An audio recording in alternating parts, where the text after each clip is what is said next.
Baik, Bapak Ibu, Bapak Ibu, teman-teman semua, ya, teman-teman semua, Om Nusantara 5, senang bisa bersama-sama kembali di tempat ini. Haleluya. Kita punya topik bahasan yang luar biasa keren gitu ya. Pilih aku atau dia. Ais. Ini topiknya cukup seru juga karena berkait juga di minggu-minggu ke depan kita akan memilih, ya kan? Bicara tentang aku atau dia itu bicara tentang pilihan, choice. Kata milih ini, teman-teman seringkali dengernya ngomongnya gampang gitu ya, tapi waktu kita lakuinnya susah bener ya, karena memilih ini berarti artinya kita menetapkan satu keputusan, satu keinginan gitu ya. Kalau kita bicara memilih, maka ini kalau kita sudah lakukan pilihan itu atau sudah mengambil keputusannya, maka ada konsekuensi di belakang atau selanjutnya setelah kita melakukan pilihan. Ya, kalau kita milih model rambut yang salah, ya paling nyeselnya 1 bulan, ya kan?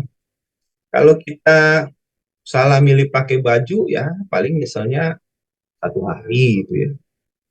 Tapi kan kalau kita salah milih bagaimana kita harus hidup, jalani hidup, maka bisa saja konsekuensinya nggak 1 bulan atau 1 hari ya, tapi ini bisa ya seumur hidup dalam kehidupan kita. Kan nanti kelak caranya kan sebagai kita orang percaya kita tahu bahwa kehidupan yang kita jalani bukan hanya di bumi ini, tapi ada langit baru, bumi baru yang sudah menanti kita di balik awan.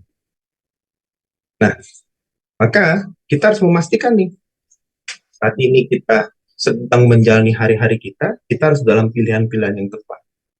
Pilih aku atau dia, ini bukan bicara soal sekedar memilih, ya mungkin kalau milih pasangan juga nggak mudah juga ya. Karena pasangan kan kalau tadi rambut 1 bulan, kalau pasangan ya umur hidup, karena itu orang percaya percaya ya, orang percaya dalam Kristus, kita yakin pernikahan itu 1 kali untuk hidup. Jadi, nah kalau kita belajar dan memahami bahwa memilih itu nggak semudah mengucap dan mendengarnya gitu ya, maka kita harus hati-hati. Ada beberapa aspek yang pasti harus dipertimbangkan. Tapi ada satu kebenaran firman Tuhan mengatakan demikian buat kita dalam Amsal 3 ayat 5 sampai dengan 6. Amsal 3 ayat 5 sampai 6 bilang begini, percayalah kepada Tuhan dengan segenap hatimu dan janganlah bersandar kepada pengertianmu sendiri. Percaya kepada Tuhan. Percaya kepada Tuhan di sini bukan belief, tapi faith. Artinya kita uh, melakukan sebuah tindakan action. Ada sebuah yang kita perbuat untuk keyakinan kita itu, our faith itu jadi nyata. Maka di sana dikatakan segenap hatimu. Nah, kalau bicara segenap hati ini bukan cuma hanya hurt, hati dalam kategori organ tubuh satu jenis hati itu bukan. Tapi hati di sini adalah seluruh aspek kehidupan kita. Kenapa hati di sini bicara seluruh aspek kehidupan kita? Karena ada bagian yang lain firman Tuhan berkata bahwa dari hati, ya, apa yang timbul dalam hati itu akan terpancar dalam kehidupan kita. Jadi bicara hati di sini adalah seluruh aspek kehidupan kita. Karena bagian Alkitab yang lain mengatakan apa yang ada di dalam hati kita itu akan terpancar dalam hidup, dalam perbuatan kita. Nah, jadi sepenuh hati itu berarti seluruh aspek kehidupan kita, bukan hanya apa yang kita pikirkan, apa yang kita yakini, tetapi juga apa yang kita perbuat. Maka faith aktif katanya gunanya di sana. Dan selanjutnya di sana, dan janganlah bersandar pada pengertianmu sendiri. Artinya, apa yang kita pahami itu pasti ya, biasanya kan kita karena seorang pembelajar ya, manusia itu kan seorang pembelajar ya. Kita akan belajar dari paling sedikit apa yang pernah kita alami atau kita ketahui. Itu baik nggak? Oh baik. Ya, karena kita nggak boleh kata apa? Ada kata orang pintar bilang begini kan, ya, keledai aja tidak pernah jatuh ke lubang yang sama 2 kali. Berarti artinya kita ini kan lebih dari keledai ya. Kita itu harus lebih memahami dari sekedar kita harus jatuh dulu baru kita belajar. Jadi kita bisa kita baca informasi, pengalaman, cerita dari orang lain, itu akan menambahkan pengetahuan buat kita. Yes, itu baik. Tetapi di sini diingatkan, jangan bersandar kepada pengertianmu sendiri. Kenapa? Karena kita harus mengenali dia dalam segala jalan kita. Maka dia akan meluruskan jalan kita. Artinya, kita melakukan sebuah proses yang menyatu bersama dengan dia dalam seluruh aspek kehidupan kita. Hingga waktu dia menyatu, kita bersama dengan dia, dia bersama dengan kita, kata firman Tuhan, maka ia akan meluruskan jalan kita. Artinya seluruh aspek kehidupan kita akan diluruskan. Baik pikiran kita, kehendak kita, perasaan kita, emosi kita akan sesuai dengan apa yang dia mau dan yang pantas dan harusnya kita lakukan. Maka bicara tadi, kita tahu bahwa pilihan ini tidak sekedar mudah seperti kita mengucap atau kita mendengar, tetapi ini punya konsekuensi-konsekuensi. Maka yang harus kita lakukan dari ayat tadi itu adalah Mazmur 3 ayat 5 sampai 6. Yang pertama yang harus kita lakukan yang pasti adalah selalu dalam hidup kita yang pertama dan utama adalah kita bersekutu dengan dia melalui apa? Doa. Doa, kepimpinan dari Roh Kudus hanya bisa menjadi salah satu dan mungkin harus satu-satunya petunjuk yang akan memandu kita. Doa, kita bersama, bersekutu bersama dengan dia, maka di situ sebuah jalan, pintu di mana kita bisa memohon petunjuk dan pertolongan Tuhan. Hingga akhirnya pikiran kita, pengetahuan kita yang terbatas, emosi kita yang terbatas itu akan dituntun, dibukakan lebih luas. Hikmat yang kita mungkin terbatas akan dibukakan, diperluas oleh pimpinan Roh Kudus. Hingga setiap langkah pertama atau keputusan yang akan kita buat, itu akan tepat. Saya teringat sebuah ilustrasi, mungkin nggak tepat, tapi saya coba bercerita buat itu. Teman-teman tahu kan seorang pemanah? Tahu ya, pemanah. Ya, 2 hari yang lalu nonton sebuah reels tentang pemanah putri Indonesia. Judulnya pemanah putri Indonesia nggak ada yang bisa ngelawan. Kenapa ya? Saya tertarik. Kenapa pemanah putri Indonesia kok nggak bisa dilawan? Oh iya, ibu-ibu, emak-emak tuh ya, bayar jalan. Siapa yang bisa lawan dia? Oh, nggak ada yang bisa lawan. Kenapa? Mau dia kasih sen kiri belok kanan, nggak ada yang bisa ngelawan. Ya. Minta maaf, ibu-ibu atau emak-emak yang ada di tempat. Saya coba mikir itu, itu menggoda gitu, ada reels gitu. Pemanah putri Indonesia nggak ada yang bisa lawan. Ternyata dalam video itu, short video itu, ada 2 pemanah. Satu pemanah China, satu pemanah Indonesia. Wah, di set pertama mereka sama-sama hebat. Ya kan satu satu set itu 5 anak panah. Sama-sama semuanya masuk ke lingkaran yang paling tengah. 10 itu poinnya. Di set kedua, wah dia udah rasa paling unggul dia, yang pemanah China. Karena dia yang duluan, jadi mendapat poin 50 duluan, karena memang dia pemanah pertama di set pertama. Jadi dikasih kesempatan pertama juga di set kedua. Tarik. Wah, cerat! Taunya dia tipis dari lingkaran tengah, dia tipis masuk ke lubang satu lagi yang agak lebih besar dari tengah, itu 9 poin, tipis, tapi tipis bener. Mau masuk ke 10. Mana Indonesia dong. Sep, langsung masuk pertama tembak, cep, di angka 10. Wah, wah, mana China-nya agak deg-degan. Tapi dia tembak buncur kedua, tuk, masuk 10. Tembak buncur ketiga, tuk, masuk lagi 10. Pemain Indonesia juga sama. Dia agak lama ngantuk nembak busur keduanya. Lama sekali. Tapi ditembak, cuk, masuk 10. Masuk lagi, cuk, yang ketiga 10. Yang keempat, pemana China-nya di atas angin. Rasa gini, yang 2 terakhir menang. Tembak lagi. Panah yang keempat, itu meleset lagi.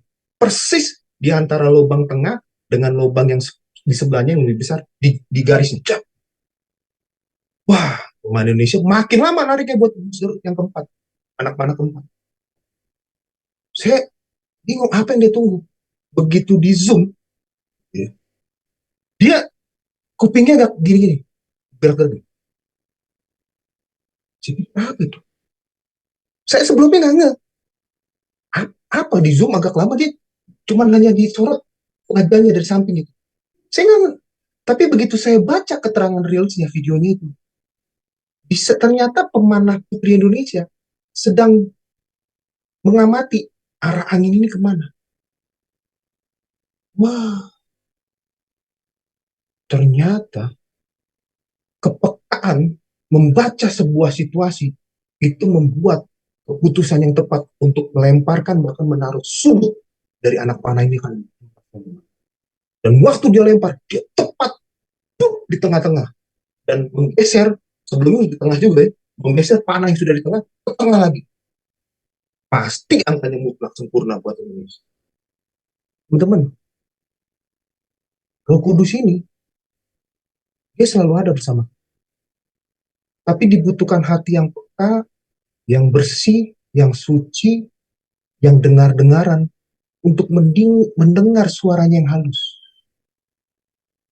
Ya waktu kita melepaskan anak panah itu tadi, dia nggak bergeser.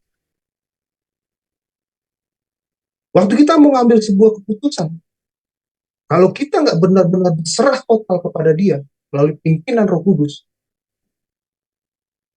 dengan mempersiapkan hati kita yang bersih, yang suci, yang mau dengar-dengaran, kita sulit mendengar.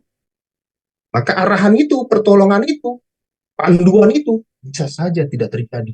Dan kita merasa seolah-olah Tuhan tidak bicara. Dan ini membahayakan. Karena tadi, kalau cuma mau milih model rambut, ya sebulan ya. Rambut baju paling 1 hari. Tapi jika itu sesuatu yang sangat vital, penting, bagaimana kita menjalani hari-hari kita di hadapan dia, kita lalai, kita merasa kita sudah di sudut yang benar, tetapi perjalanan makin jauh, makin jauh, makin jauh. Ternyata sudutnya diferensiasinya makin jauh. Kita sulit untuk memulai. Teman-teman, untuk memulai atau mendapatkan sebuah titik 90 derajat, itu hanya dibutuhkan kemiringan 0,001. Tapi dari jarak yang membentang sekian jauh, 90 derajat kemiringan itu bisa akan keseriusan, panduan. Kalau Roh Kudus bersama dengan kita akan diberikan seperti seorang pemanah video share. Ah, ternyata dia sedang, lama kenapa dia lepas itu busurnya? Sedang mendengar nih. Ternyata begitu saya amati, oh iya, halus. Pikir, makanya waktu lepas kan, serap, bisa titik.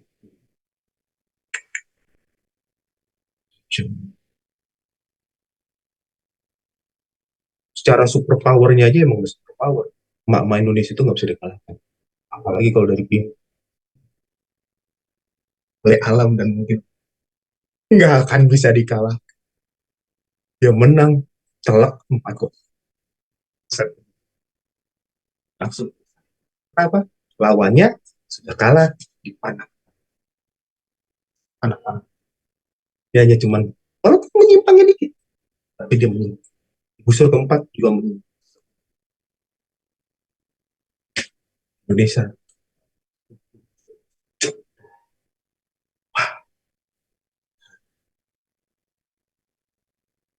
Roh Kudus itu selalu bersama. Tapi seringkali kita kesulitan untuk mendengarnya. Kenapa? Kita nggak benar-benar sungguh minta pertolongan. Kita merasa pengalaman kita, kemampuan kita, hikmat kita, itu sudah. Bukan tangan Tuhan kurang panjang katanya. Bukan telinganya kurang tajam. Tapi seringkali ada pelanggaran yang kita buat. Nggak harus berzina, membunuh, mencuri, berkata kasar. Waktu kita abai dan kita membuat dan menjadi nomor sekian dalam hidup kita, itu sudah berdosa, luncas. Karena apa? Harusnya jadi yang pertama dan utama dalam hidup kita. Itu hanya dia. Hingga jangan heran dan kaget waktu kita membuat suatu pilihan, kita seringkali mendapatkan pilihan kita salah atau tidak tepat. Dan jangan bingung dan jangan tanya kenapa Tuhan. Orang kita salah,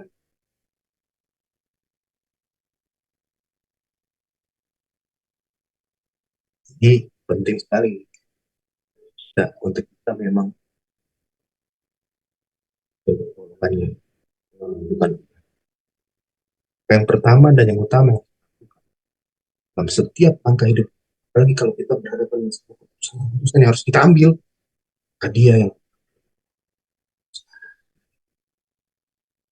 Lalu yang kedua, teman-teman, beranjak dari Amsal 3 ayat 5 sampai 6 tadi. Ya, jangan bersandar kepada pengertian sendiri. Maka yang harus kita lakukan apa? Kita taat dengan apa yang Alkitab sudah ajarkan kepada kita, dengan apa kebenaran-kebenaran yang sudah kita dengar. Hari ini Bapak Ibu, kalau kita dengar bagaimana Bapak rohani kita itu berkhotbah, beri, udah nggak ada lagi yang tanggung-tanggung. Saya kadang kalau habis ibadah saya mikir gini, ntar malam Tuhan datang ya.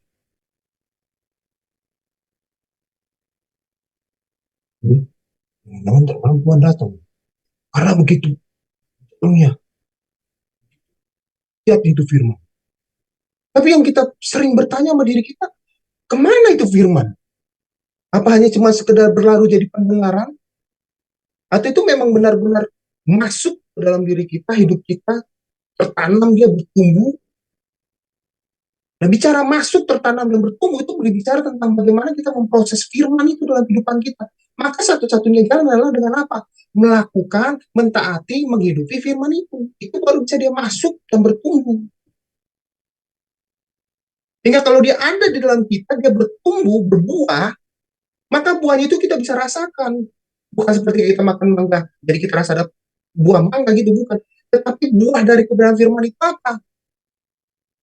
Segala hal yang jadi maunya Tuhan, jalannya Tuhan, yang memandu kita untuk mengambil keputusan, memahami, bahkan menerapkan kebenaran itu.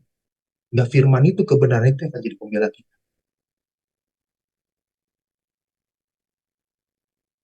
Masih sama seperti seorang pemain. Karena dengar alam berbicara, tentangan dengan suara arang. Dia memanfaatkan arang untuk memastikan mana yang dilepaskan dari itu.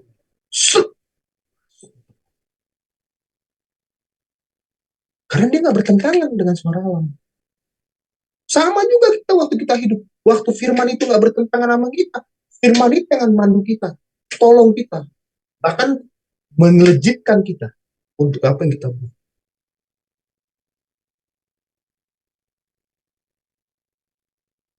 Kita suka dengar suaranya. Pernah tahu ya lagu ini. Firman kita bagi kakiku, terang bagi jalanku. Ya, dia berita loh. Bayangin, Bapak Ibu, firman Tuhan bilang apa? Waktu kegelapan datang dan ada yang bisa ngalahin, dan gak ada kegelapan yang bisa. Artinya waktu firman itu ada dalam kita, tumbuh dan berbuah, gak ada ketidakbenaran yang bisa bertahan atau bisa menguasai kita. Wih, ini cara pilihan Bapak Ibu. Saya nggak mau ngomong pilih dulu. Saya mau ngomong bagaimana sikap dan tindakan kita sebelum kita mengubah sebuah diri.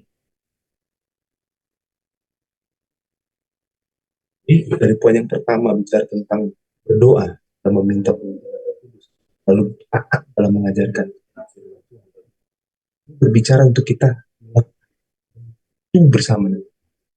Jadi poin pertama Bapak Ibu, kita bicara tentang mengambil sebuah pilihan dalam hidup kita, kita harus benar-benar menyatu bersama dengan dia. Enggak ada yang memulai lain. Harus. Sebelum kita bicara memilih,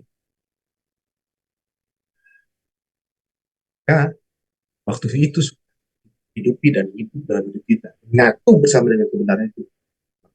Waktu kita mau mengambil kepilihan, nah ini baru prosesnya nih, mengambil pilihan. Yang saya catat, teman-teman, bagaimana kita buat pilihan. Pasti yang pertama adalah, apa ini?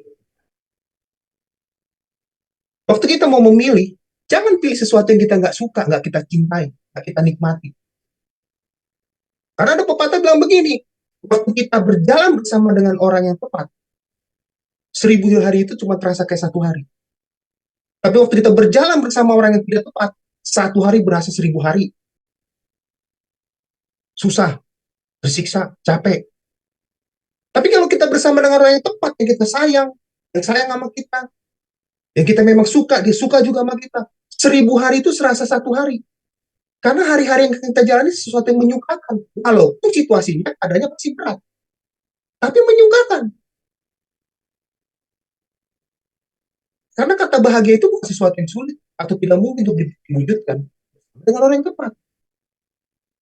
Teman-teman suka lihat reels kan atau video-video yang ringkas itu, short video gitu.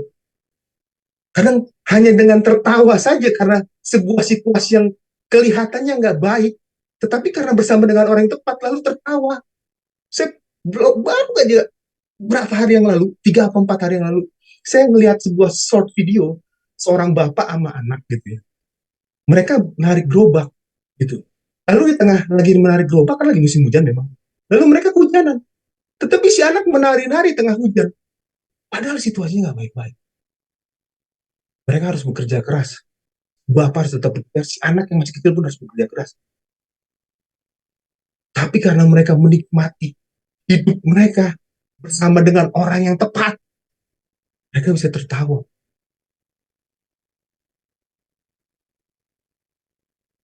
Karena bicara pilihan, berarti berbicara banyak. Maka sebelum kita memilih, pastikan dulu, benarkah ini yang kita cintai yang memilih? Benarkah ini akan tepat? Apapun itu. Karena waktu itu sesuatu yang memang kita cintai, sesuatu yang menyukakan dan kita suka, apapun situasinya, apapun kondisinya, itu semua jadi mudah.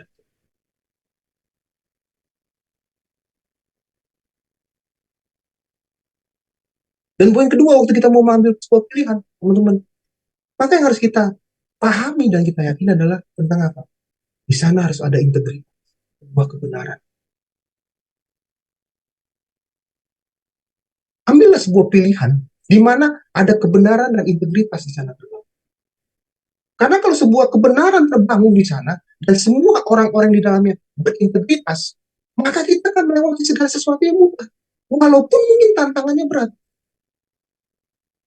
Kenapa? Semua orang-orangnya adalah orang-orang yang dalam kebenaran dan kita pun memaknai hidup yang benar itu akan jadi jalan terus. Kita akan terhantam, kita akan terbentur dengan sebuah ketidakbenaran.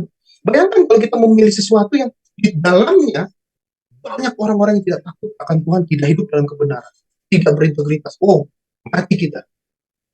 Karena firman Tuhan jelas ngomong, pergaulan yang buruk akan merusakkan segala sesuatu yang baik.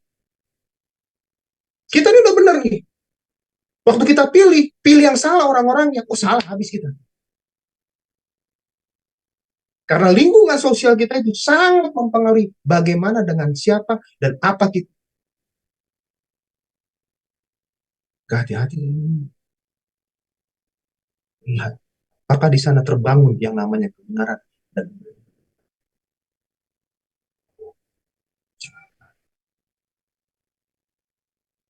jangan pernah ada di barisan orang-orang yang walaupun kelihatannya semuanya baik, dengan kemewahan, keindahan dunia, mati habis.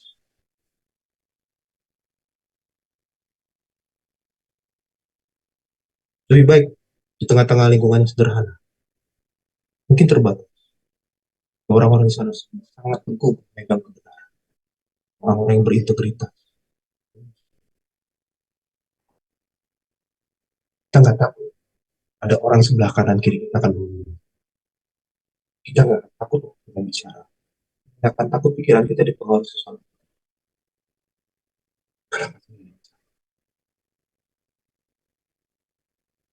Jadi,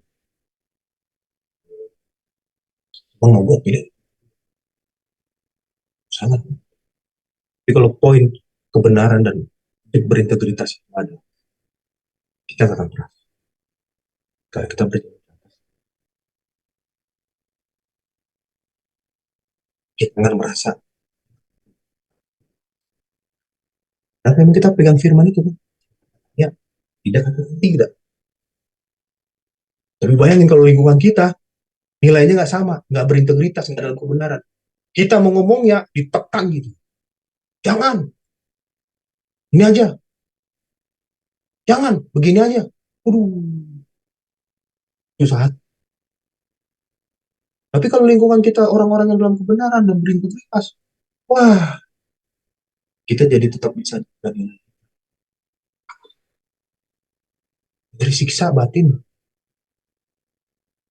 Entah ya. Nah, terakhir, nah, kita diskusi ya. Kalau yang terakhir kan agak tenang. Gimana nih kita waktu kita bicara tentang pilihan? Ini bicara, oh gini teman-teman. Waktu kita jangan taruh ekspektasi itu pengaruh. Waktu kita memilih sesuatu, untuk banyak pilihan itu pasti akan banyak konsekuensi. Tapi untuk apa kita pilih? Pilihlah di mana konsekuensinya adalah mendatangkan. Yang mana kak bisa datengin bahagia? Nah, waktu kita lihat di sana apa yang jadi fokus, apa yang jadi orientasi pertama dan utama.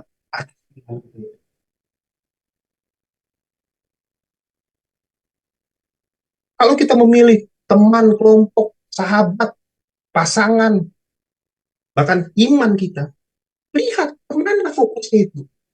Apakah mendatangkan kebahagiaan kepada kita atau tidak? Pastikan yang kita pilih fokusnya itu adalah fokus mendatangkan kebahagiaan kepada kita. Enggaknya hidup kita jadi bertambah. Tambah kita sukacita, tambah imannya kepada Tuhan. Kalau mungkin itu pasangan, pilihlah pasangan yang membuat kita pasti dia membuat kita makin cinta dengan Tuhan, makin suka dengan jalannya Tuhan. Ini bagi yang belum punya ya. Kalian sudah punya, sudah nikah, jangan atrek. Ingat, gak ada tukar tambah dalam Tuhan. Konsekuensinya udah, pelan aja. Paling kita bergumul aja sama Tuhan. Karena tidak ada yang mustahil ya kan. Pasti Tuhan bisa ubahkan. Ini yang tadi tuh ya, itu bagi yang jomblo atau yang belum nikah. Tapi kalau yang sudah nikah, ingat tidak ada kata atrek, apalagi tukar tambah. Itu nggak ada. Atrek itu maksudnya putar balik, nggak ada. Ya, ada tukar tambah itu nggak ada. Ya dan amin. Nah, sekali untuk seumur ini. Gimana kak kalau situasinya begini begini begini, oke, okay. I know it's not easy gitu, itu nggak mudah, tapi bukan nggak ada jalan keluarnya, pasti ada ya.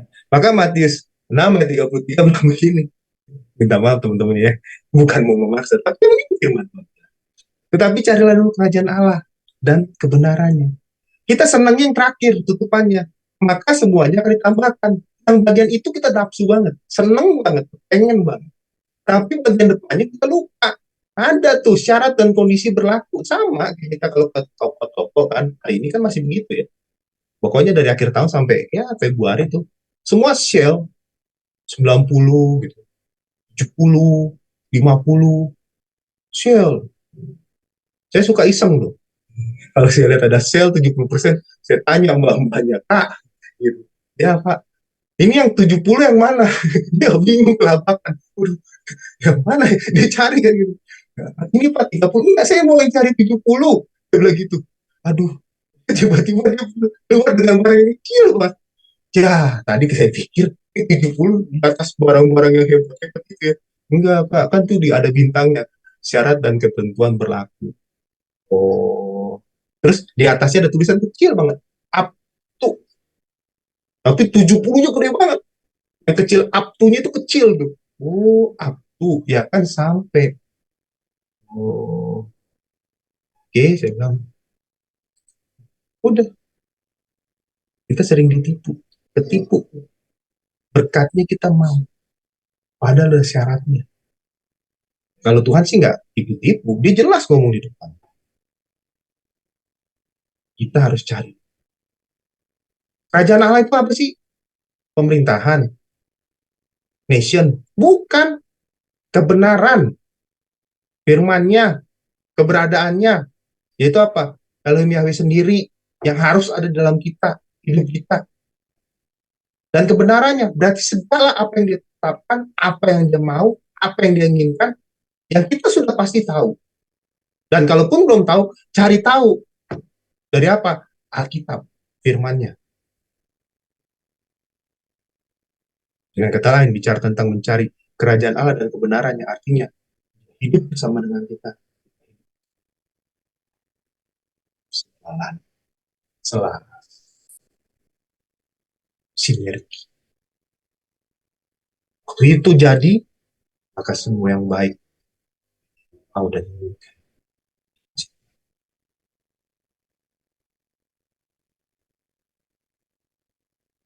Teman, nggak mudah lagi untuk ini. Tapi bukan kita nggak bisa. Tapi hindari, hari kita tetap dalam dan kita yang terbaik. Nafsu yang aman bahwa ini yang terbaik. Dan kita belum, sudahkah pilihan kita sesuai dengan apa yang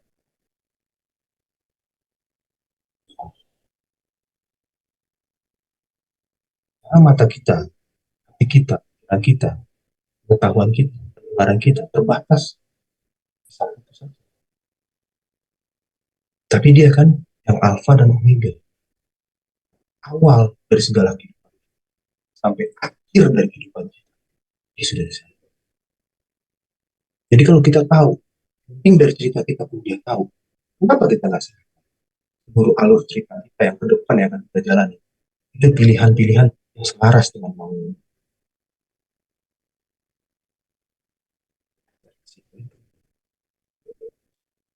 Karena apa? Daging kita, dan kita.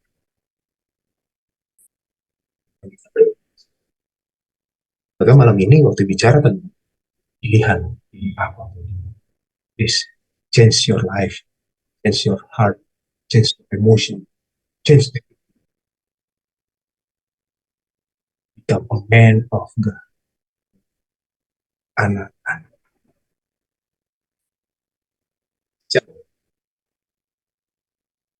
Saya serahkan ke siapa nih? Kak Rita atau siapa? Oh, Brian. Oke, baik Kak Andris. Buat sharingnya malam ini sangat memberkati sekali. Ya, di mana sharing malam ini yang sudah disampaikan oleh Kak Andris bahwa tentang pilihan ya. Di memilih itu menetapkan satu keputusan. Ketika kita sampai konsekuensinya, ada dampaknya. Jadi memilih itu tidak mudah, setiap kita itu harus berhati-hati di dalam ini. Ya, dalam menjalani hari-hari hidup ini kita memang harus pilih hal-hal yang tepat, yang sesuai dengan kehendak Tuhan. Kalau kita salah memilih, pasti akan ada konsekuensi. Saya mau bertanya ke Andri, dalam perjalanan kehidupan ini, realita yang terjadi dalam kehidupan hari-hari ini adalah di mana dalam ini berbicara tentang hubungan pasangan hidup, di mana dalam menjalani sebuah hubungan, di situ seseorang itu dari salah satu pihak itu mungkin hanya bersandar pada pengertiannya sendiri, tetapi tidak meminta petunjuk Tuhan, dan dia merasa bahwa pilihan yang dia ambil itu adalah pilihan yang tepat. Dia merasa bahwa dia berpikir bahwa apa keputusan pilihan yang dia ambil ini menurut dia itu baik, tepat, dan akan membahagiakan dia. Dan dalam berjalannya waktu, perjalanan hidup dari hari ke hari, ketika mengambil keputusan itu dan bersama-sama untuk menjalani hidup bersama-sama, di situ diperhadapkan ketika sudah mengambil keputusan untuk bersama-sama, di situ diperhadapkan dengan sebuah proses, dan di situ tidak ada kecocokan begitu, tidak ada kecocokan, tidak ada kebahagiaan yang ditemukan ketika menjalani hidup bersama-sama. Di situ baru menyadari bahwa ternyata pilihan yang dia pilih ini adalah salah. Nah, dalam perjalanan ini hubungan ini sudah bersama-sama dalam membangun sebuah rumah tangga, sudah berjalan dalam waktu yang cukup panjang.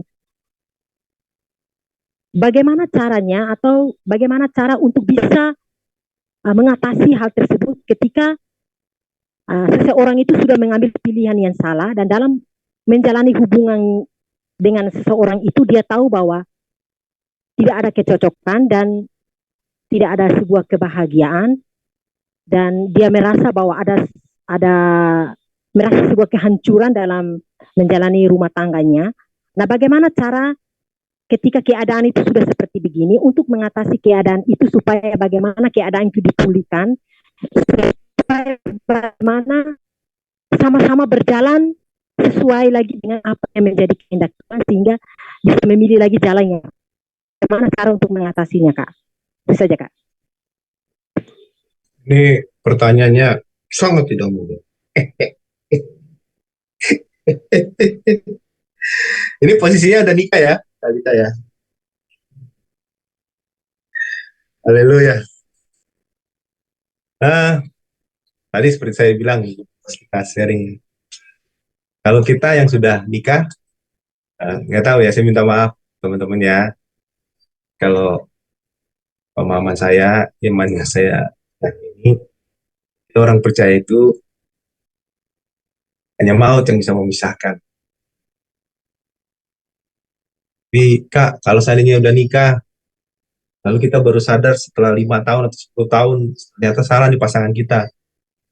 Saya mau bilang begini, pernikahan itu dalam kekristenan itu sesuatu yang sakral.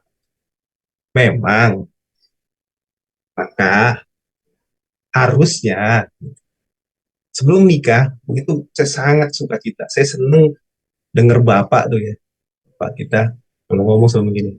Nah, urusannya bukan nikah nggak nikah. Urusannya bukan ada anak atau tidak ada anak. Urusannya adalah apakah dia orang yang tepat, yang memang Tuhan kasih buat kamu, ataukah memang kamu tepat harus nikah. Jangan-jangan Tuhan bilang kamu nggak nikah. Makanya yang harus kamu cari adalah sebelum melakukan semuanya itu, cari dulu perkenanan Tuhan. Nah itu keren emang betul tuh Matius tadi bilang. Ya, carilah dulu kerajaan Allah dan kebenarannya.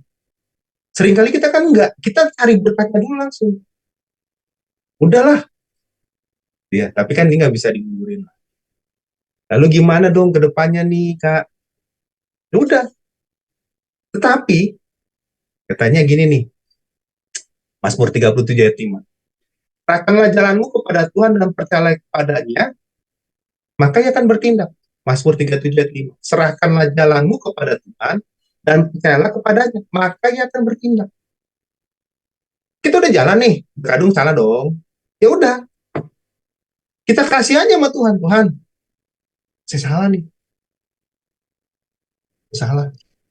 Tapi Tuhan, saya nggak mau salah lagi. Depan, selanjutnya, jalan yang mau saya jalani Tuhan, Kau yang pimpin. Nah, waktu kita serahkan tadi, yang harus pasti ada dalam diri kita adalah kita mencari kehendaknya, perkenanannya. Maka yang kita harus tahu adalah kita bersekutu bersama dengan dia. Hingga nanti hikmatnya, pengetahuannya yang akan menolong dan memampukan kita, memberikan kita paham dan ketaatan, kemauan dan kemampuan untuk menjalaninya. Nah, waktu itu yang terjadi, maka kuasa Tuhan itu yang akan terjadi. Maka dia akan berkata, Asma. Waktu Tuhan bertindak, oh, kita semua tahu, kali kita tahu betul juga firman Tuhan bilang apa? Tiada yang mustahil bagi dia. Jangankan cuma karakter, perilaku, perbuatan, tindakan, mati aja hidup. Kalau cuma rubah perbuatan, perilaku, tindakan yang salah, jadi benar, oh itu mudah banget. Mati aja hidup. Kalau dia sudah ber.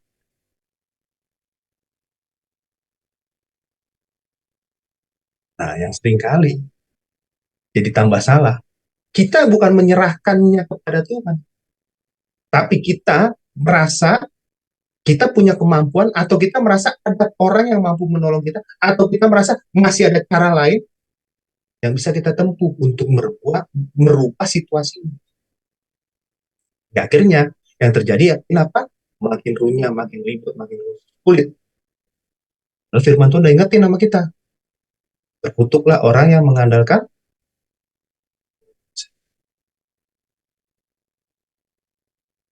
Lucu ya, kita tahu tuh firman, tapi seringkali kita ambil alih apa yang sudah memang ketidakmampuan kita. Saya seneng banget. Apa tuh selalu bilang sama kita, iya, iya. Bahkan, waktu tahun-tahun kemarin kita tahu situasi yang tidak baik. Apa yang bakal dilakukan? Kan, contoh, mana orang dia tidak mengandalkan apa yang dia punya dan mampu. Yang seruannya, kan diambil dong. Maka kita sering kan, beberapa tahun yang lalu, musuh, gua kuasa sendiri. Bahkan, loh, kok sekarang Bapak enggak? Apa Bapak udah rasa udah berdoa? Enggak, bukan. Tetap berdoa juga. Tetap juga berpuasa.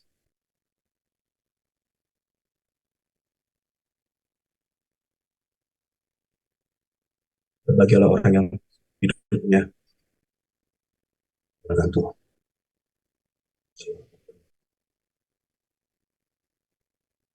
Jadi, mau kita jadi Amsal, Mazmur tadi, tidak ada yang tidak. Kan udah kandung. Jadi kalau udah gugur, nasi udah jadi gugur, jangan dibuang. Tambahin aja cakwe, kacang, suiran ayam, bawang goreng, daun bawang. Enak kan? Kasih sambal. Bagi sambalnya sambal roa. Waduh, mantep. Makanya lagi kalau Jakarta saya nggak tahu itu teman-teman, tapi Jakarta lagi hujan betul. Anget-anget makan gituan sedep. Jangan buang nasi yang udah jadi bubur. Olah, tambahin kaldu, suiran ayam, cakwe, kacang, bawang, seledri, bawang goreng. Enak.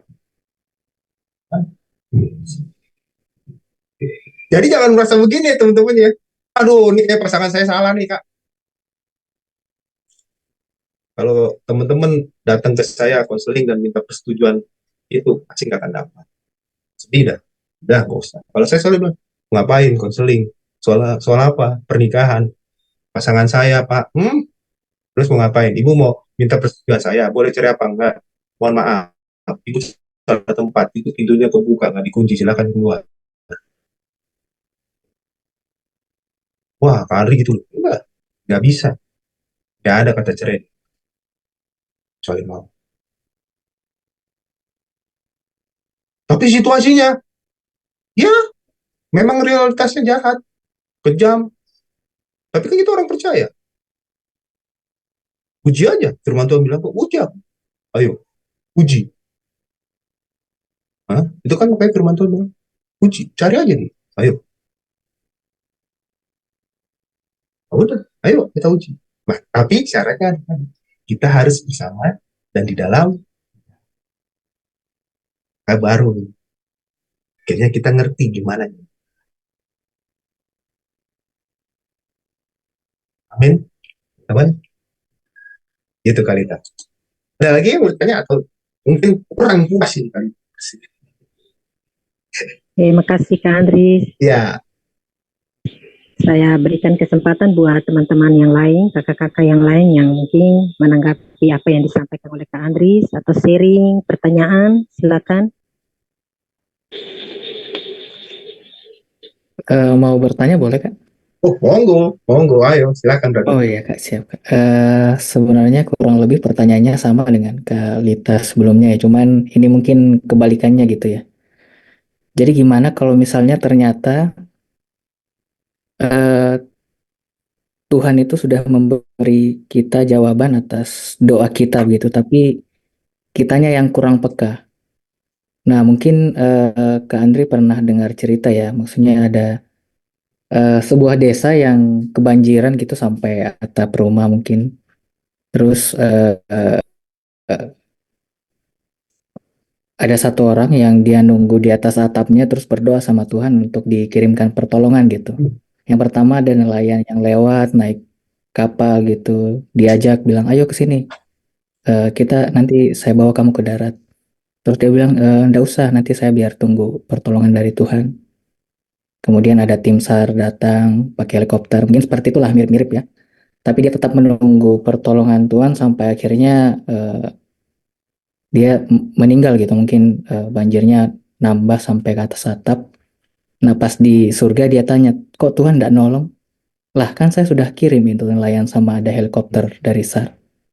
Nah kayak gitu, gimana? Jadi kalau misalnya kita sebenarnya Tuhan sudah memberi opsi gitu untuk kita pilih, tapi kitanya yang kurang peka gitu Kak. Dan melewatkan opsi tersebut. Pernah di posisi tersebut tidak Kak? Puji Tuhannya, saya dalam hidup bukannya selalu ada masalah. Masalahnya selalu ada. Tapi saya dari dulu selalu minta sama Tuhan setiap kali saya berdoa. Tuhan, berikan saya hati yang peka, yang lembut, yang mendengar dengaran. Walaupun sebenarnya banyak orang bilang saya itu orang keras, batu. Karena saya nggak mudah untuk ditaklukkan. Dan memang saya akan selalu mencoba semua opsi. Sebelum saya berkata, I can do it. Saya udah angkat tangan. Sebelum saya angkat tangan itu, saya tidak akan angkat tangan sebelum saya memang mencoba semua. Tapi, lalu minta sama Tuhan, ini berikan hati yang peka dan lembut. Hingga akhirnya,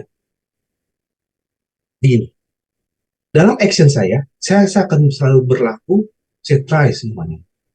Tapi dalam hidup saya, sebelum saya melakukan action perbuatan saya selalu berhadapan dengan Tuhan untuk apa yang saya ada. Lalu saya selalu berkata begini, Tuhan, kehendakmu yang jadi, jangan kehendakku. Nah, seringkali, karena Tuhan tahu saya orang yang batu keras, karena dia tahu saya akan selalu coba, dia izinkan. Seandainya adalah 10 langkah, sampai di langkah ke-8 diizinkan. Tok, tok, tok, tok, tok, tok, tok. Tapi saya nggak mau sampai langkah 10, karena kalau 10 berarti udah selesai. Begitu di langkah ke-8, saya rasa gini, kayaknya 2 langkah ke depan itu udah selesai. Udah nggak mungkin lagi. Saya benar-benar akan menyerah, dan saya nggak mau berlaku. Nah,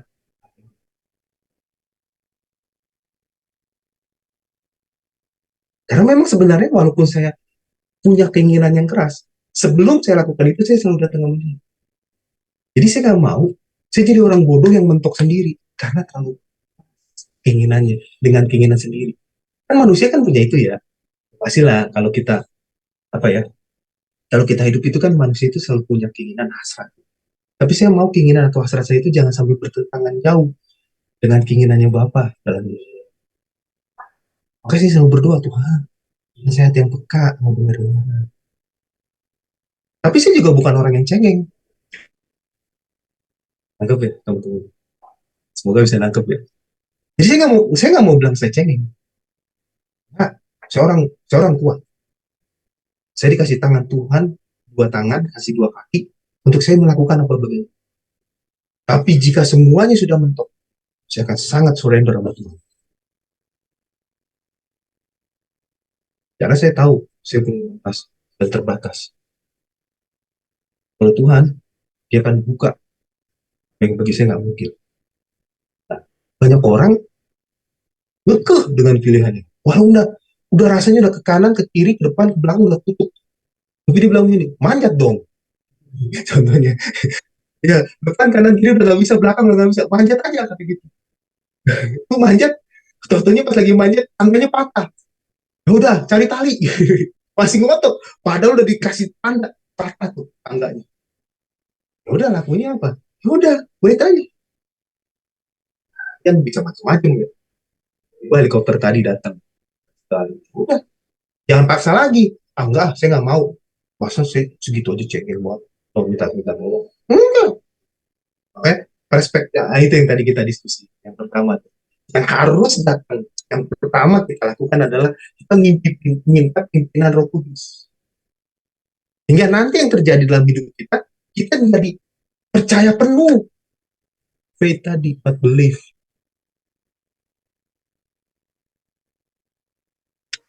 Tuh, percaya penuh.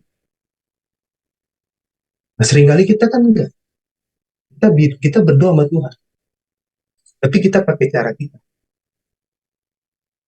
Bukan nggak boleh kita berusaha, harus. Kalau firman Tuhan jelas ngomong galak lagi. Jangan makan kalau nggak. Jangan makan kalau tidak. Saya sering bilang sama diri saya, Ri, mau sarapan nih. Saya ngomong gini, udah ngapain sarapan?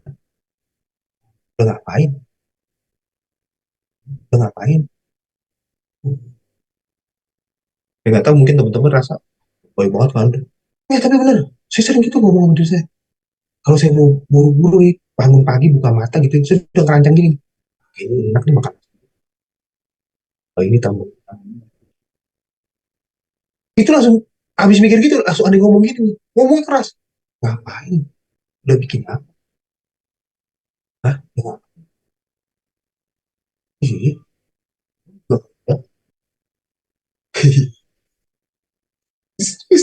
Beneran, ngapain?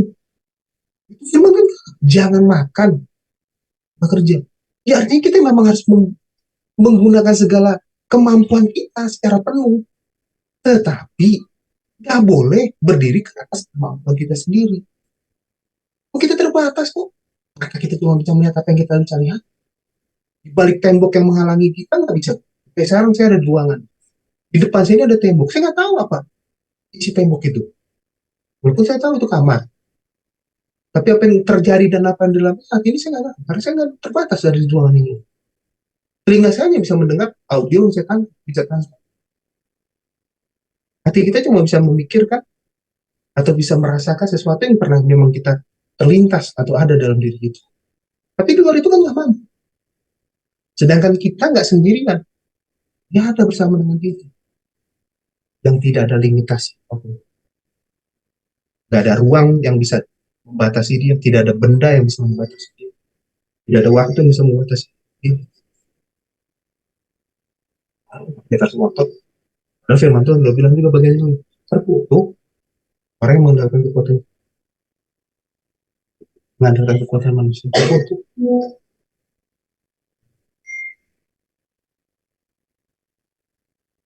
Ya udah, ayo, boleh. Kita bertindak dengan kekuatan kita. Tapi di atas.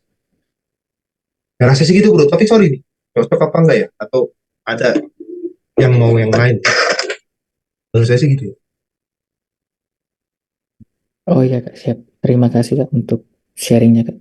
Oke, Kalau oke misal brother. kita sudah terlanjur gitu Kak, maksudnya kesempatan atau opsi yang diberikan oleh Tuhan itu kita sudah lewatkan Kak. Cara mengikhlaskannya itu seperti apa Kak? Ya, mungkin Saya nanti kita terlambat. Aduh, ternyata kayaknya itu jawaban doaku gitu. nggak udah. Tapi kalau aku selalu begini, aduh, Tuhan, ah, ampun tuh. Tapi kalau boleh, kan kebaikanmu sekarang. Jadi, minta perkenanan Tuhan. Biar, jadi untuk yang sudah lewat, jangan pernah merasa, kenapa ya? Jangan menyesali. Harusnya gini, kita memang harus belajar dari apa yang sudah terjadi, yang gagal. Tetapi itu bukan jadi sebuah penyesalan. Kalau saya selalu menariknya itu jadi sebuah pelajaran. Saya selalu begini, contohnya, mungkin nggak tepat, tapi saya coba ilustrasikan teman. Saya pernah kehilangan helm dan motor. Itu saya cuma mengandalkan kunci satu. Oh, lalu ada rantai sepeda di pagar saya. Pagi-pagi saya bangun, helm saya lumayan bagus gitu ya. Jadi lumayan waktu itu. Walaupun mahal, kan bagus. Ya, ada jaket bagus, saya taruh di dinas gitu. Saya lipat. Waktu itu posisi saya mas. Lalu ada motor. Motornya sih nggak mahal-mahal. Cuman lumayan lah bagi saya waktu itu. Mahal, saya cicil. Saya dikasih orang tua DP-nya, tapi 6.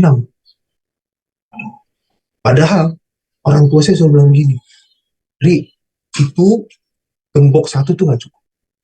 Kau beli gembok 2 atau 3. Terus temu Karena kan daerah saya di Depok itu katanya lumayan. Saya nggak tahu tuh. Dan mereka berani nodong senjata dari zaman beberapa tahun lalu waktu saya masih kuliah. Rantainya jangan rantai itu, beli rantai besi, bikin lilit berapa kali gitu ya. Orang tuh saya selalu ngomong, begitu kejadian, saya langsung yang pertama saya ingat adalah wajah mama saya waktu ngomongin itu. Aduh Tuhan, tidak jauh sama dia. Ya, saya nggak berani lapor. Karena apa? Dia sudah kasih DP buat saya orang tua. Walaupun yang cici saya kan, tapi kan DP-nya dari dia. Aduh, saya takut banget. Tapi saya nggak mungkin nggak ngomong, karena itu kan benaran saya. Kalau saya ke rumah mereka, lalu itu nggak saya bawa, apa? Jadi, begitu saya tahu itu salah, yang pertama saya datang minta ampun sama Tuhan. Telepon mama saya, nih, saya hilang, maaf ya nih. Tapi kamu nggak kenapa-napa? Enggak nih, cuman ya, kayak di apa di patahin ada jatuh, terus rantainya dipatah. Kamu pakai yang biasa, iya. Kamu nggak ikutin mami mau, enggak. Saya minta maaf. Terus apa lagi yang hilang? Ada barang yang lain hilang? Nggak sih, yang lain semua aman. Cuma saya punya helmmu yang mahal itu, iya, iya nggak, iya nih. Terus jaket, udah, udah doa, minta ampun sama Tuhan, udah nih. Seharian merenung saya, ya apa ya, ya sedih lah gitu. Tapi saya menjelang sore saya bilang begini sama Tuhan, Tuhan, kasih ya, ajarannya mahal loh. Itu terima kasih Tuhan. Ini nggak terlalu paham. Karena saya berpikir, kalau waktu itu situasi yang sama ya, itu rantainya itu, saya punya mobil, mobil saya hilang. Kalau motor kan walaupun mahal puluhan juta. Kalau mobil ratusan juta. Semenjak dari situ, saya belajar namanya kunci pintu itu. Serius. Tengah malam, kalau saya bangun, saya jatuh. Saya bersyukur. Tuhan kasih pelajarannya mahal memang. Tapi coba, kalau pas kejadian ini sudah beli mobil, di mana-mana. Jadi artinya kita selalu melihat sisi baik dari yang buruk yang kita lakukan. Untuk buat kita jadi makin naik. Dan bukan bukan kita jadi terpuruk ya. Saya cuma ya satu harian lah. Tapi sore saya buru-buru sadar gitu. Ih, terima kasih Tuhan. Motor lo yang hilang. Mobil, ah, puji Tuhan. Dengan helm dan capek di teras rumah. Nah kalau dia sampai masuk ke rumah saya, lalu saya yang hilang, wah, saya bersyukur. Saya bilang sama Tuhan, makasih Tuhan. Kasih buat pelajaran. Jangan terpuruk. Kita harus maju bangkit. Bisa salah, tapi jangan ulang. Jadi jadikan sesuatu yang sudah terjadi, itu jadi itu kita rasa sendiri.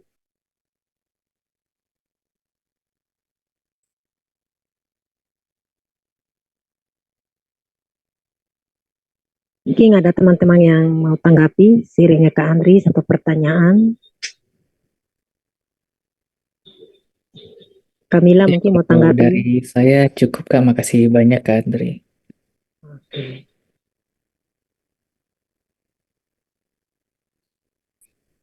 Kayaknya malam ini saya nggak dulu dengerin aja. Terima kasih.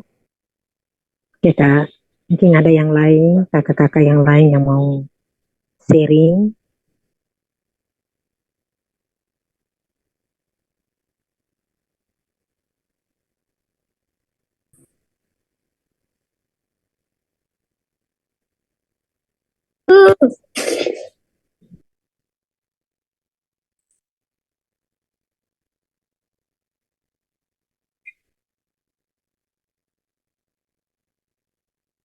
Kamila mungkin sharing atau tanggapi.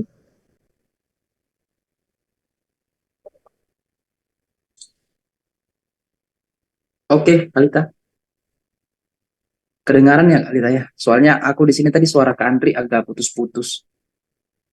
Wah, minta maaf ya, teman-teman, mungkin karena hujan di sini, kami masih hujan.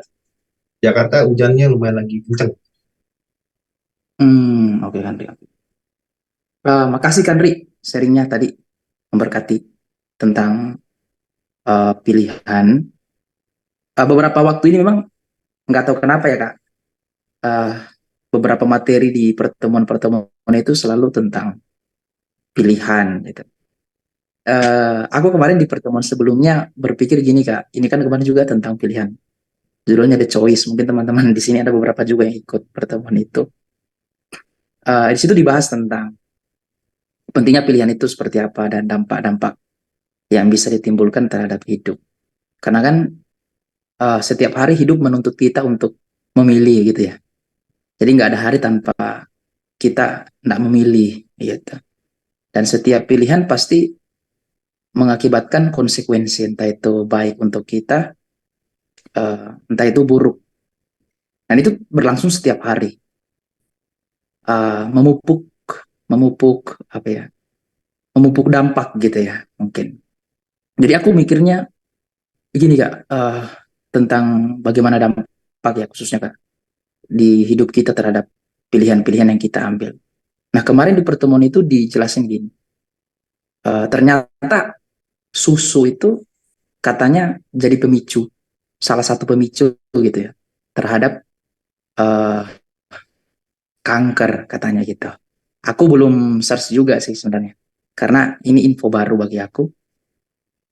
Katanya susu itu menjadi penyebab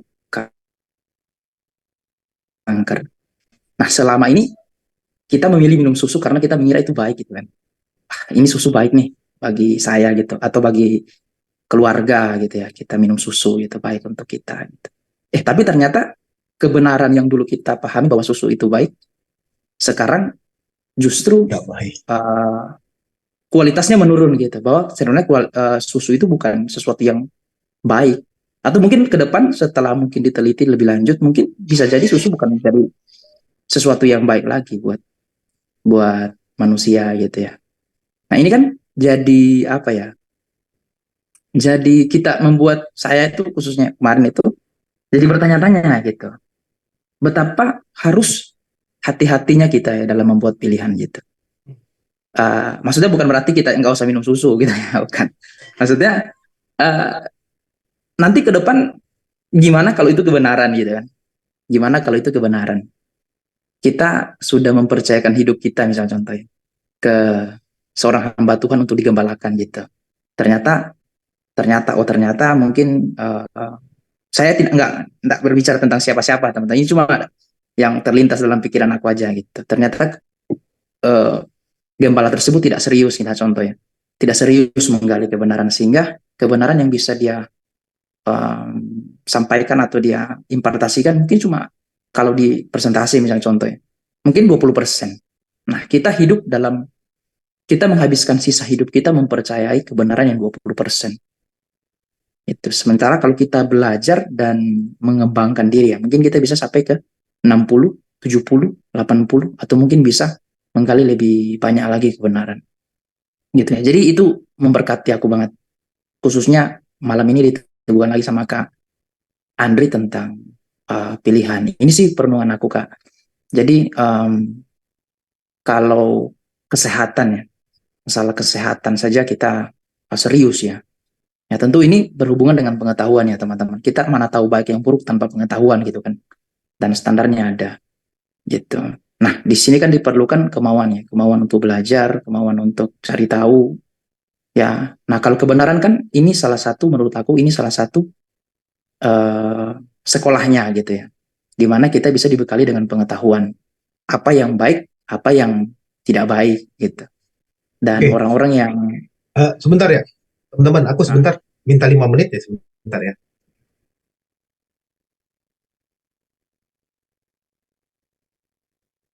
oh kan relief ya, aku kira mau ngomong gitu ya. Tadi nggak putus-putus ya Pak? Mungkin aku putus lagi ya. Enggak, Kak Andri kayak lagi ada keperluan sebentar 5 menit, Brian. Oke oke oke. Soalnya aku di sini jaringannya kurang jelas kan, makanya aku close cam dulu. Ya, aman. Itu sih, kalau aku sih itu sih Kak perenungan aku. Aduh, kalau misalnya aku ini ya salah pilih gitu ya. Apalagi kalau salah memilih ya ini ya apa mempercayai Kristus. Sekarang kan teman-teman kalau aku yakin teman-teman ini ya pernah ikut seminar ya Om Era sekarang yang Logos itu ya. Itu kan semakin memperjelas gitu kekristenan yang sejati dan kekristenan yang tidak sejati gitu. Nah, artinya kan Yesus yang diajarkan itu sekarang sudah beda gitu kan. Nah, kita mungkin ya kalau Kristen mah Kristen Yesus gitu ya. Kalau Kristen Kristen aja gitu ya. Yesusnya sama gitu ya. Nanti kamu percaya Yesus sudah cukup lu Kristen gitu. Cuma kan sekarang nggak seperti itu lagi gitu. Pilihan kita justru dituntut lebih dalam lagi. Percayanya kita itu ke Yesus yang mana gitu. Yesus yang sempurna seperti Bapa atau Yesus yang toleransi gitu. Seperti kita sekarang gitu. Kita mempercayai Yesus tapi nggak mau pakai hidupnya gitu. Cukup dinalar aja. Nah ini kan jadi berbahaya kan kalau kita dengar cerita bukan cerita ya penjelasan Merasnya jadi berbahaya gitu. Ya jadi mengerti ya kenapa Rasul Petrus itu bilang menghadapi dunia yang jahat dan akan eh, menuju kepada kesudahannya betapa suci dan saleh gitu ya. Kita harus hidup. Ini kan tentang pilihan suci dan saleh. Gitu. Kita harus hidup. Aku sih itu Oke, sih perenungan aku. Makasih kan Rik. ya. Jadi Kak Brian dan teman-teman yang lain, emang bicara tentang menjalani hidup ini ya kita harus sangat aware. Banyak faktor yang kita betul-betul harus bicara sebelum ke keselamatan aja. Kita bicara soal hidup. Untuk makan minum pun kita harus hati-hati karena waktu kita salah menetapkan atau kita akan makan minum apa itu akan punya dampak jangka panjang. Hari ini saya merasakan untuk apa yang saya salah pilih apa makan minum saya. Eh, Mungkin karena saya waktu itu merasa oh saya udah dewasa, saya udah punya kemampuan untuk menentukan dan memiliki pendapatan. Akhirnya saya bisa menentukan apa yang mau saya makan, minum itu. Saya sembarang buat. Hari ini saya merasa tubuh saya jadi nggak baik-baik. Dan tadi ya, mungkin ya saya bisa berobat, saya minta ampun sama Tuhan, dan saya memperbaiki saya punya hidup ke depan untuk bisa nggak bisa menebus karena sudah terjadi sakitnya, masalahnya. Dokter berkata itu nggak bisa hilang, tensi saya nggak bisa hilang, jadi saya tetap harus. Tapi paling tidak saya membuat kick adanya jadi tidak lebih buruk. Itu konsekuensi gue. Nah, bicara soal pilihan keselamatan pun juga sama. Pilihan di mana kita menetapkan hubungan iman kerohanian kita pun sama. Tapi saya memahami satu hal, bahwa kalau kita melakukan itu di luar karena kemampuan kita dan pengetahuan kita, dia kan Allah yang pemaaf dan pemurah. Dia pasti tolong dan pimpin kita. Kita serius cari dia, tapi kita betul-betul memilih atau berada di tempat yang salah. Dia akan pandu kita. Dia nggak akan biarin kita sendiri, atau kita jadi malah susah. Karena kan kita mau cari benar. Kita mau, bukan maksudnya cari benar, kita mau membenarkan untuk apa yang kita mau, tapi kan kita mau memilih bagaimana kita jadi hidup benar, sesuai dengan apa yang dia mau. Maka dia pasti akan memandu. Waktu kita mungkin di jalan yang tepat, maka tadi firman Tuhan bilang, dia akan meluruskan jalan kita. Artinya dia bisa membawa kita geser keluar dari jalan itu. Saya punya pengalaman, pengalaman saya lucu dan seru tuh. Saya minta maaf kalau mungkin nggak tepat menjawab pertanyaannya. Tapi waktu itu saya baru lulus dari seminari Gettle. Saya bahkan di tingkat terakhir waktu saya masih semester 5 gitu ya. Dan tingkat 3 semester 5. Nah, 1 tahun menjelang saya lulus gitu ya. Saya memutuskan saya menerima tawaran sebagai full time gereja. Artinya saya jadi orang pelayan di gereja secara. Saya nggak punya waktu libur kecuali Senin, sama kayak pelayan-pelayan yang lain. Kalau Sabtu Minggu, Jumat Sabtu Minggu udah full day ada di gereja, bahkan saya nginep di gereja. Waktu itu saya masih sangat, saya memilih memang ini tempat saya. Karena kan saya mahasiswa hari, maka ya dunia saya ini. Saya sangat punya loyalitas. Saya nggak meninggikan diri saya atau membuat saya merasa saya hebat. Tapi saya memang punya loyalitas yang tinggi terhadap tempat di mana saya melayani saat itu. Saya memberi semua dedikasi yang terbaik yang saya punya, yang saya mampu terhadap gereja dan pemimpin gembala saya. Sampai saya cukup lama di sana. Saya hampir lulus S2. Jadi setelah saya 1 tahun sebelum lulus, lalu saya lanjut kuliah lagi gitu ya. Jadi hampir 4 tahun setelah saya di sana pelayanan full ya. Saya nggak kenal waktu. Malam-malam kalau Bapak Gembala telepon, karena saya sudah full time. Saya pegang jabatan waktu itu, saya dipercaya jadi staf gembalaan pastoral. Lalu kalau malam ada jemaat yang sakit, dokter Fondri, ada jemaat yang sakit, kamu kunjungi ke sana ya, saya muncul. Dari malam-malam ada yang meninggal, kamu pergi ke rumah sakit ini, tolong mandi, masukin, saya muncul. Dari ini ada yang harus dimakamkan, kamu pergi ya, saya muncul. Dan saya nggak pernah bertanya, boleh atau membantah apapun. Tapi ada satu kali peristiwa, saya nggak lakukan segala sesuatu. Maksudnya, saya adalah kurang saya, tapi secara fatal saya melawan dia untuk melakukan ini. Nggak boleh saya lakukan, saya nggak. Tapi di tengah pelayanan saya, bahkan waktu itu saya memberikan surprise. Lagi di tengah-tengah pelayanan, lalu saya berikan surprise untuk ulang tahun dia. Lalu setelah habis potong kue, dia memutuskan untuk membuat saya dihukum. Tengah-tengah semua jemaat yang lagi ikut merayakan ulang tahun, tanpa ada dia panggil saya. Kalau saya ada salah, dia harus saya panggil. Karena kan harusnya digembalakan. Saya dihukum oleh dia untuk dia informasikan tengah-tengah ini di kantor ibadah. Mulai besok, hari Minggu, saya sudah memutuskan Andri itu tidak boleh terlibat dalam pelayanan. Tugas dia hanya boleh berdoa. Tapi bukan mimpin doa ya. Bukan mimpin doa siapa atau apalagi doa berdoa. Bahkan di ruang doa pun saya nggak boleh memimpin doa. Jadi saya hanya boleh berdoa. Tapi saya tetap harus dengan seragam sebagai seorang pelayan, pakai jas, pakai dasi. Dan saya harus berdiri di depan pintu. Tapi saya nggak boleh mengalami jemaat. Wah, saya punya tim. Karena saya waktu itu youth pastor. Saya megang seluruh pelayanan pastoral dari sekolah minggu sampai dewasa muda. Saya sudah PDP loh. Semua tim saya bereaksi. Apa? Kak, ngomong kak. Ngomong kak. Ada apa? Tanya kak. Saya juga bingung. Lalu saya bilang, oh siap Pak Gembala. Dan saya buktikan. Saya bilang sama semua tim saya, tidak ada yang bereaksi. Semua tetap pelayanan, semua berjalan seperti biasa. Karena semua punya ketua kan. Biasanya hanya cuman hari Minggu atau di setiap pelayanan datang full, nggak boleh. Padahal saya nggak terima gaji loh. Saya tidak terima gaji. Saya full time. Karena saya waktu itu rasa cukup, orang tua saya kasih saya berkat, saya dikasih banyak berkat dari orang-orang yang sayang sama saya. Jadi saya nggak gaji dan trader. Saya lakukan 4 bulan. 4 bulan. Karena sampai waktu yang tidak terbatas, nanti ada informasi selanjutnya. Biasanya di gereja, orang yang menerima hukuman itu orang yang amoral, atau dia makan uang gereja kan. Saya tidak punya kesalahan apa-apa. Waktu banyak pelayan yang lain, waktu gembala tanya semua, bahkan waktu itu di gereja rayon. Ketua rayon saya tanya dia tidak bisa menjelaskan apa salah. Dia cuma berkata, Andri harus disiplin. Suara siapa? Nggak tahu. Dia bilang dia dengar suara. Suara yang saya pikir gini, kepalamu itu udah gila itu. Lu ikut aku aja. Saya bilang, enggak Pak.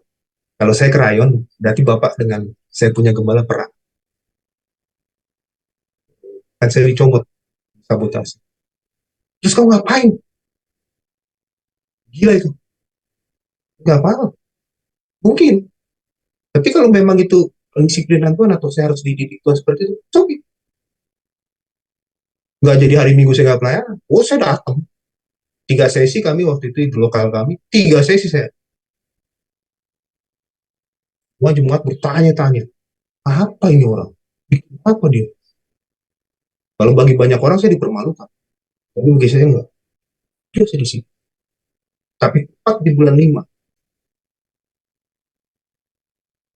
mantan dosen saya, pimpinan saya, salah satu bapak rohani, dan dia katakan pertama persis seperti doa saya. Karena saya berdoa sama Tuhan, saya bilang begini, Tuhan, dari dulu saya pikir ini bapak saya, tapi dia nggak mau melakukan. Saya, saya protes, tapi saya nggak protes dengan siapapun. Saya nggak ngomong ke siapa. Saya cuma ngomong sama Tuhan. Waktu bapak rohani ini, oh saya persis seperti yang saya ngomong. Ri, kamu minta bapak rohani, ada saya bapakmu. Kau pulang, kau ikut aku, kau bantu aku. Saya ditarik ke sini. Modelnya masih di sini dari yang lama. Gitu. Saya ditarik saja. Saya salah satu sekretaris termuda di sini. Nah, saya saat itu almarhum. Ya Bapak, Tuhan yang kasih. Minta Bapak. Saya sangat mendiadi saya. Karena yang tarik sinode, nggak mungkin lokal larang. Kepala saya nggak bisa ngomong. Dia larang saya waktu itu, dia marah. Kalau kau ke sinode, balikin semua kartu pejabat. Oh, saya bilang, ini Pak. Dan saya ucapkan terima kasih. Saya masih peluk dan ucapkan terima kasih. Sudah bisa mendidik saya dan memimpin saya hampir 5 tahun. Saya minta maaf kalau dia ada satu kisah memberikan bahwa dia saya ditarikan dari departemen diklat. Satu kali kami memberikan diklat, dia sedikit malu, tampar dia. Karena ada anak muda yang pernah dia hukum, saya harus ngajarin dia. Jadi pejabat.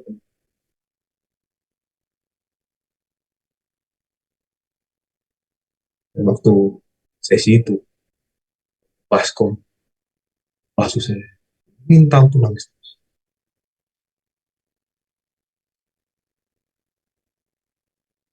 Saya bilang ini nggak apa-apa, Mang. Saya panggil dia, Mang. Orang mata. Mang itu Bapak. Saya,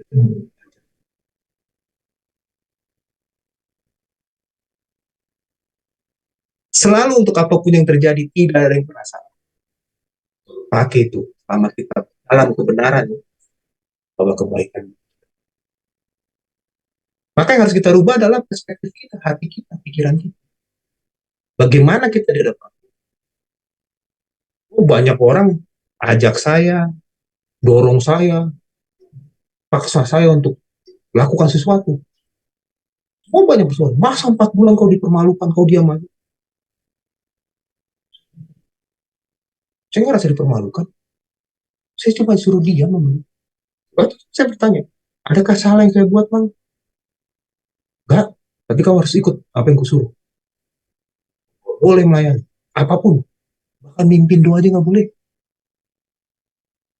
Sedih nggak sih? Sedih. Isi jangan. Dan ingat tuh, setiap minggu 3 sesi. Sampai sekarang gereja itu ada. Nah, sekarang yang memimpin wakilnya. Tapi gereja itu setiap kali saya ke sana, mereka selalu bilang begini, kau mau balik nih sih? Pulang, nah, marah lagi. Saya nggak pernah marah, saya bilang. Saya nggak pernah marah. Waktu saya pergi pun, pergi dari gereja ini bukan karena saya marah. Saya ditarik.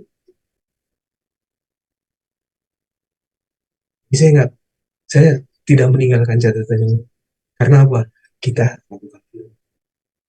Walaupun itu nggak tepat tuh, nggak tepat. Tapi kalau kita dalam Tuhan, itu semua mendatangkan kebaikan. Jadi jangan pernah takut. Apa yang harus kita pastikan cuma satu, sama dengan dia, dia di dalam kita, dalam dia di dalam kita. Nah, walaupun jalan kita menyimpang atau kita disimpangkan, dia akan bela dan lurus. Dan itu kan waktu 4 bulan jadi perlakuan segitu, saya belajar bahwa kata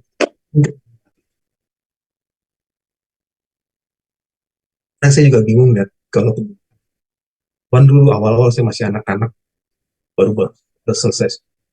Oh, didiknya keras-keras gitu. Saya dulu juga sering bertanya, kenapa Tuhan didiknya? Ternyata sekarang saya ngerti. Jadi, gak berani gitu. Kalaupun yang kita sedang ada bersama dengan gereja atau pemimpin yang saat ini, udah tidak tepat. Tuhan yang bilang. Tapi kalau saya nggak tahu. Tapi saya berdoa memang mungkin ini gereja terakhir. Kenapa? Teman-teman, virus itu bukan manusia sempurna. Kalau dia ada sempurna, ada Yesus. Tapi bagi saya, dia orang yang sedang menghidupi kesempurnaan. Kenapa? Karena untuk apa yang dia ucap, saya, itu namanya sedang menghidupi kesempurnaan. Meleset, wajar sih. Ya, upaya untuk menghidupi.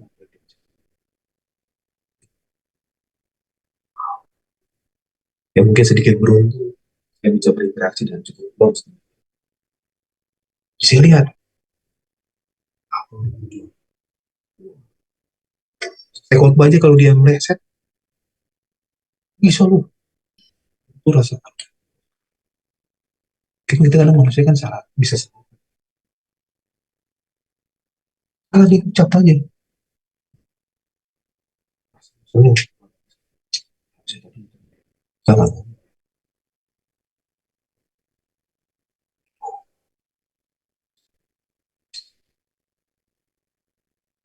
Saya kadang kalau mendengar kayak gitu, jadi nggak di.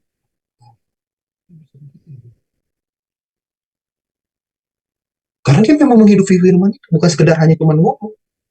Nah banyak hamba Tuhan kan kenapa dia bisa di mimbar lain, di hidup lain. Di mimbar dia ngomong cuma perannya yang dia sedang main. Di hidupnya dia lagi mainkan. Karena dia merasa begitu dia turun mimbar, ya aku lah. Tapi waktu di mimbar, saya langsung buru-buru dia set. Nah orang yang sedang berjuang dengan kesempurnaan, antara apa yang dia ucap dengan yang berbuat. Saya lihat itu di situ. Kalau saya mungkin yang berdua saya, kayaknya saya udah bukan saya dan orang-orang yang terakhir. Karena yang terakhir yang saya bapak punya bapak rohani itu nggak lama sedikit. Pak Yohanes Marbun itu kan salah satu pendeta yang luar biasa Tuhan. Tapi juga umurnya kan persis ulang tahun ke-40 Tuhan panggil dia. Persis. Nah, saya sama dengan dia saya. Dari 4 tahun, 3,5 tahun saya baru dia. Saya bersyukur. Mas saya waktu saya sedang dalam tanda kutip disakiti. Saya nggak ngomong ke siapa-siapa. Saya nggak ngomong ke siapa. Saya, papi saya. Teman dekat saya. Teman saya semua pada bingung. Siap. Padahal saya orang yang sangat kritis, vokal dan berani. Jadi perlakuan seperti itu, saya diam 4 bulan saya jalani.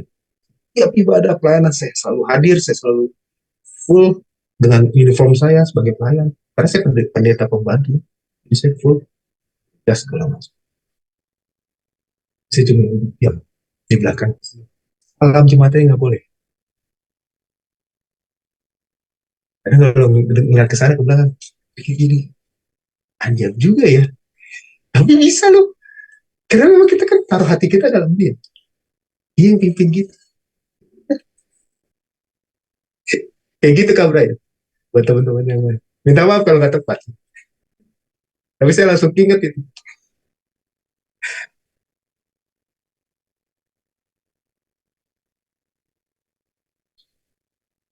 Makasih Kak Andri. Sip.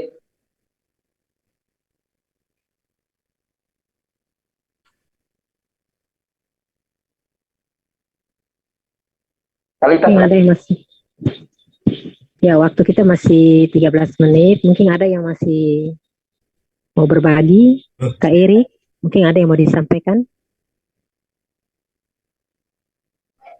Pas dulu Kalita. Kak Erik ya. Kayak Ari juga mungkin pengalamannya nggak kalah seru dari saya karena kita anak-anak seminari ini banyak sekali Tuhan izinin untuk proses kita. Kalau yang menang pasti dia kelihatan hari ini. Dan saya yakin kayak Ari juga sama dengan bagian saya, bagian yang menang. Karena dia tetap Tuhan pakai sampai hari ini. Jadi buat teman-teman yang lain, ya sorry Kalita nih, tapi saya mau mengingatkan kita begini, mungkin penutup ya dari saya, kalau teman-teman yang lain nggak ada. Eh, Pasti perjalanan kita itu banyak cerita. Dan untuk semua cerita nikmati lah. Semua bagian-bagian itu lahap. Jangan gampang, jangan takut. Tapi yang satu harus kita pastikan, kita memang bersama dengan dia. Dia bersama dengan kita. Itu aja. Karena waktu dia bersama dengan kita, badainya tetap ada. Bukan kita yang melalui. Bukan kita yang ngadepin dia. Kalau teman-teman pernah baca, ada dulu kisah footprints itu. Tentang kisah berjejak kaki. Itu keren banget. Dan izinkan Tuhan memang betul-betul udah gitu. Nyata dalam hidup kita. Hingga akhirnya nanti teman-teman akan melihat, oh gini ya proses Tuhan. Dan waktu kita mau diproses, tahan gitu. Makanya saya sepakat buat apa yang Bapak sampaikan. Penting bisa kita lewati. Udah, bukan bahasa bisa dilewati itu bukan bahasa sederhana. Wah itu dalam banget kalau kita merenungkan. Artinya apa? Sebenarnya bukan kita mampu. Kita nggak mampu. Tapi kita dimampukan. Sebenarnya bukan karena kita hebat. Tapi kita dihebatkan. Maka bisa dilewati. Bukannya kita kurang waktu selesai. Bertambah. Karena apa? Kekuatan kita bertambah. Hikmah kita bertambah. Kecekatan tangan kita bertambah.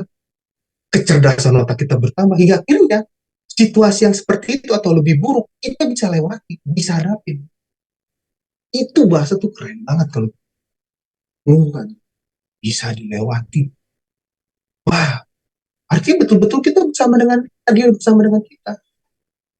Itu loh, segitu dalamnya itu. Karena dia bukan kita hebat, dia yang hebat. Tapi dia ada bersama dengan kita, di dalam kita. Wah, ya kalau itu benar-benar hidup nyata nih dalam hidup kita. Wah, makanya itu firman dari Yes dan Amin. Siapa lawan kita? Kalau Tuhan bersama dengan kita, siapa lawan kita? Benar itu jadi yes dan amin. Bukan kita jadi sombong, tetapi kita akan takut bentar waktu kita menjalani hidup ini. Karena sakitnya bisa ada, tapi kita tahu sakit itu nggak seberapa. Kekurangannya ada, tapi kita tahu dia akan menambahkan. Masalahnya ada, tapi kita tahu dia akan beresin. Nah, itu benar. Jadi kalau saya nih, contoh ya, ada orang nih, temen deket, tiba-tiba dijahatin saya. Orang yang lain kan nangis kan.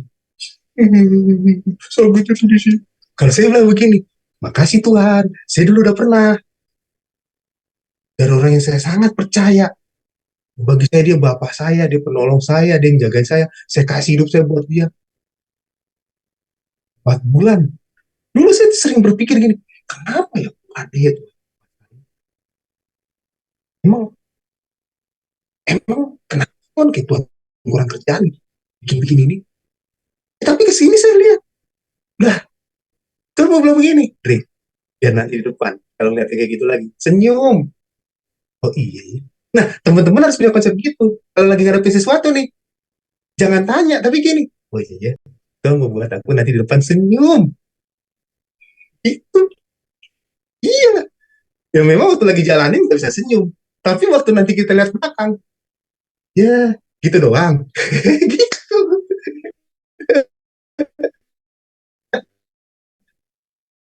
Jadi gila itu. Kalau kata lihat sekarang ini, pada main.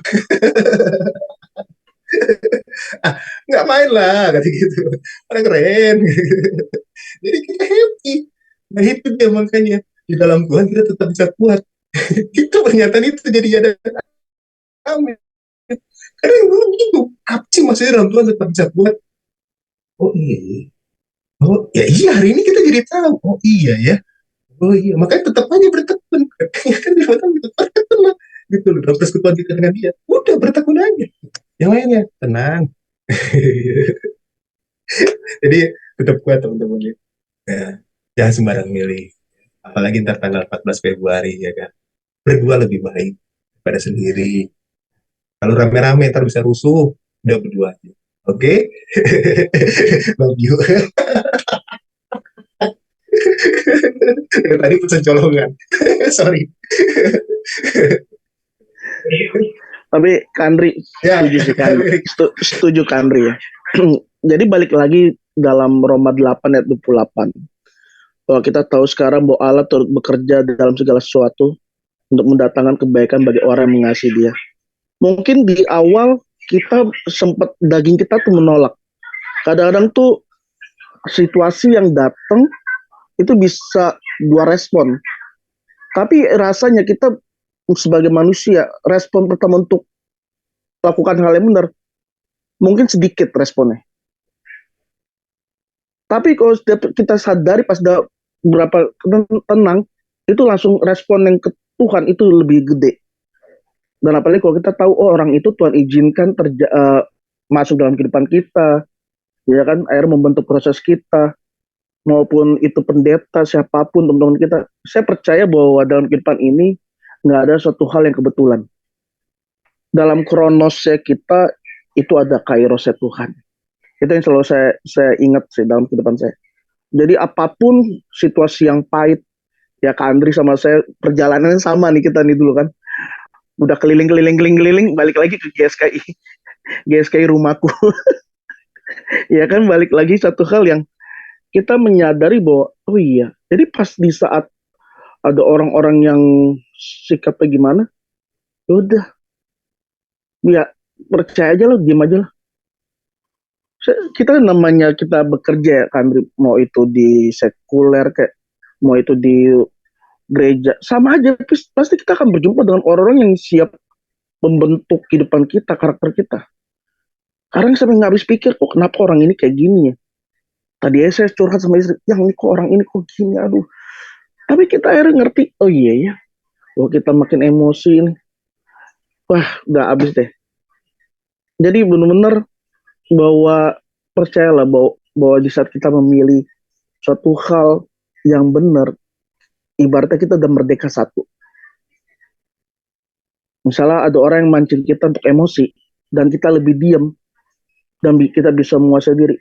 Itu ibaratnya kita udah merdeka satu. Dan itu lebih besar. Itu nggak gampang, Kandri. Kalau kata istri saya merdeka, iya. Karena nggak gampang. Untuk memerdekakan kehidupan kita dari hal kayak gitu, itu nggak mudah banget. Teman-teman pasti ngalamin lah. Situasi kita beda-beda, tapi pasti ada. Mau baik itu dalam keluarga, di dalam pekerjaan, ya kan? Bahkan dalam lingkungan kita bergereja, pasti ada.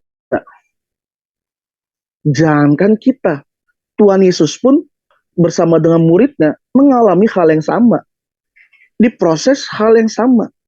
Dia dijual, dia dihianatin, dia disangkal. Komplit sudah.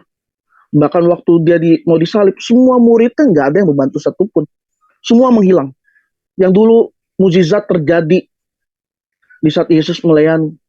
Di saat dia mau disalib, nggak ada satu orang pun yang menolong dia.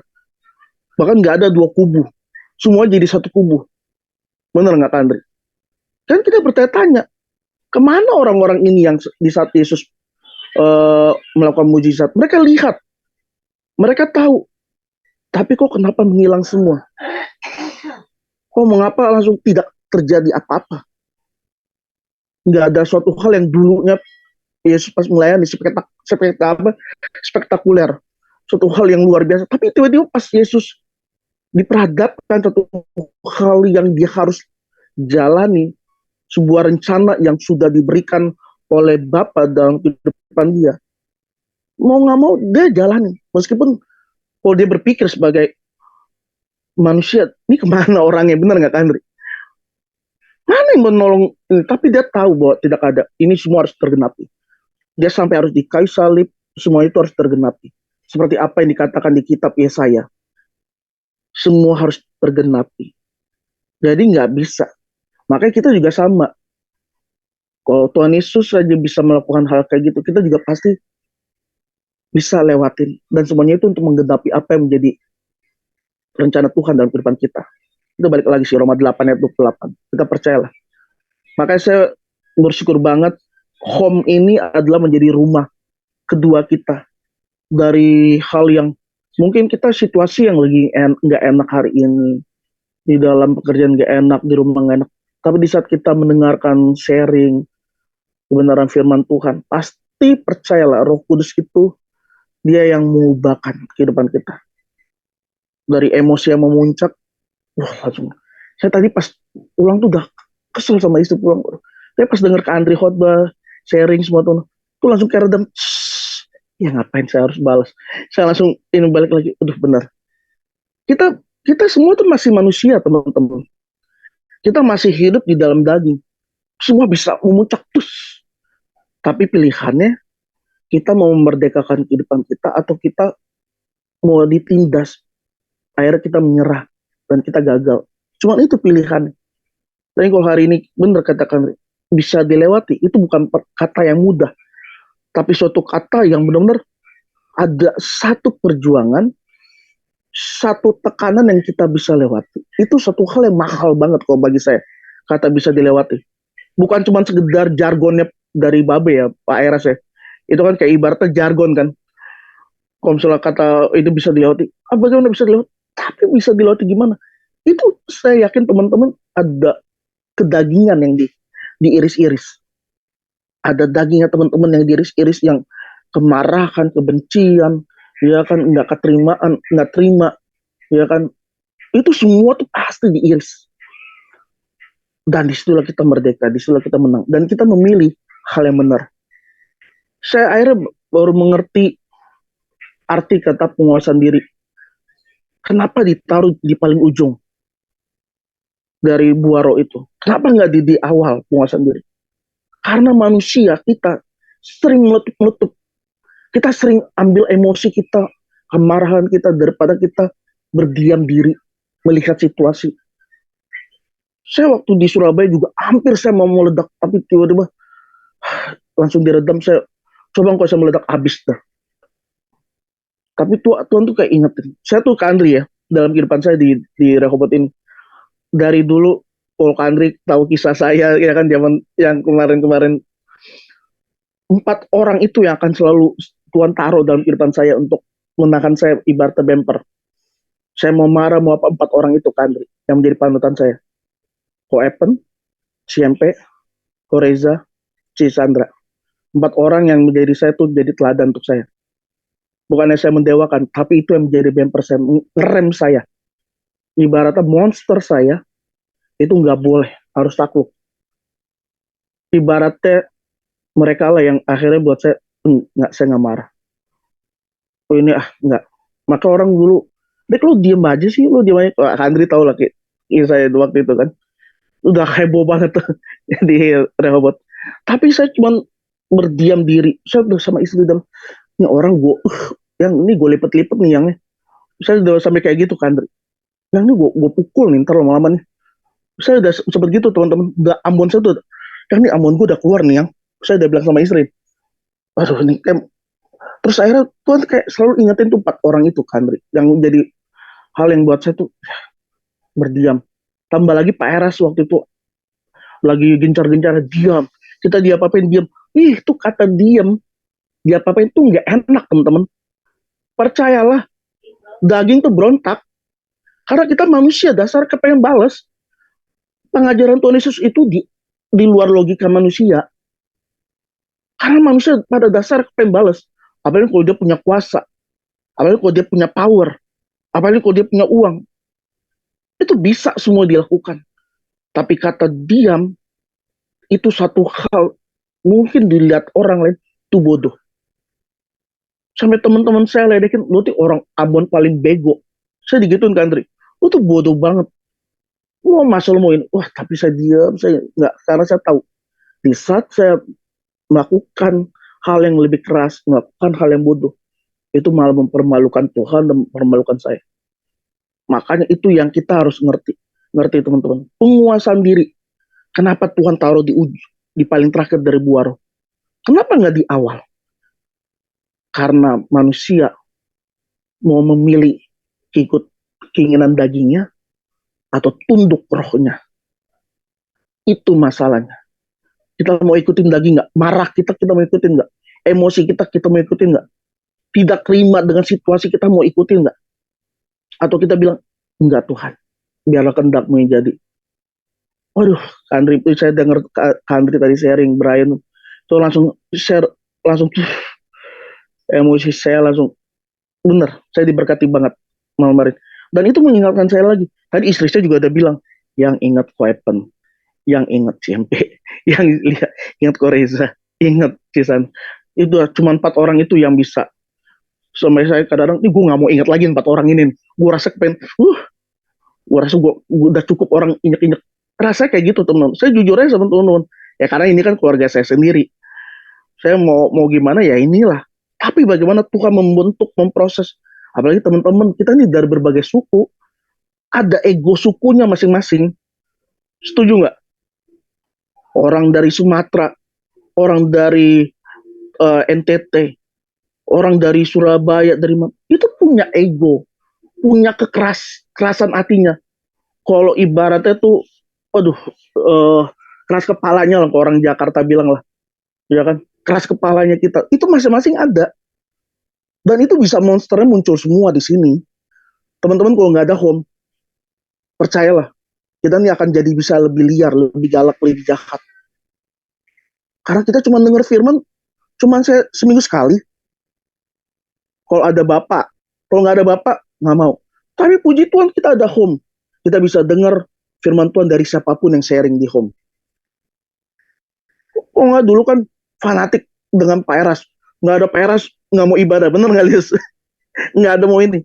Tapi dengan adanya home, semua firman Tuhan yang dibagikan hamba Tuhan siapapun, itu dipakai Tuhan untuk memberkati kita. Jadi kita bukan Pak Erasus, tapi membicarakan kebenaran, menghidupi kebenaran. Itu yang kita jalanin.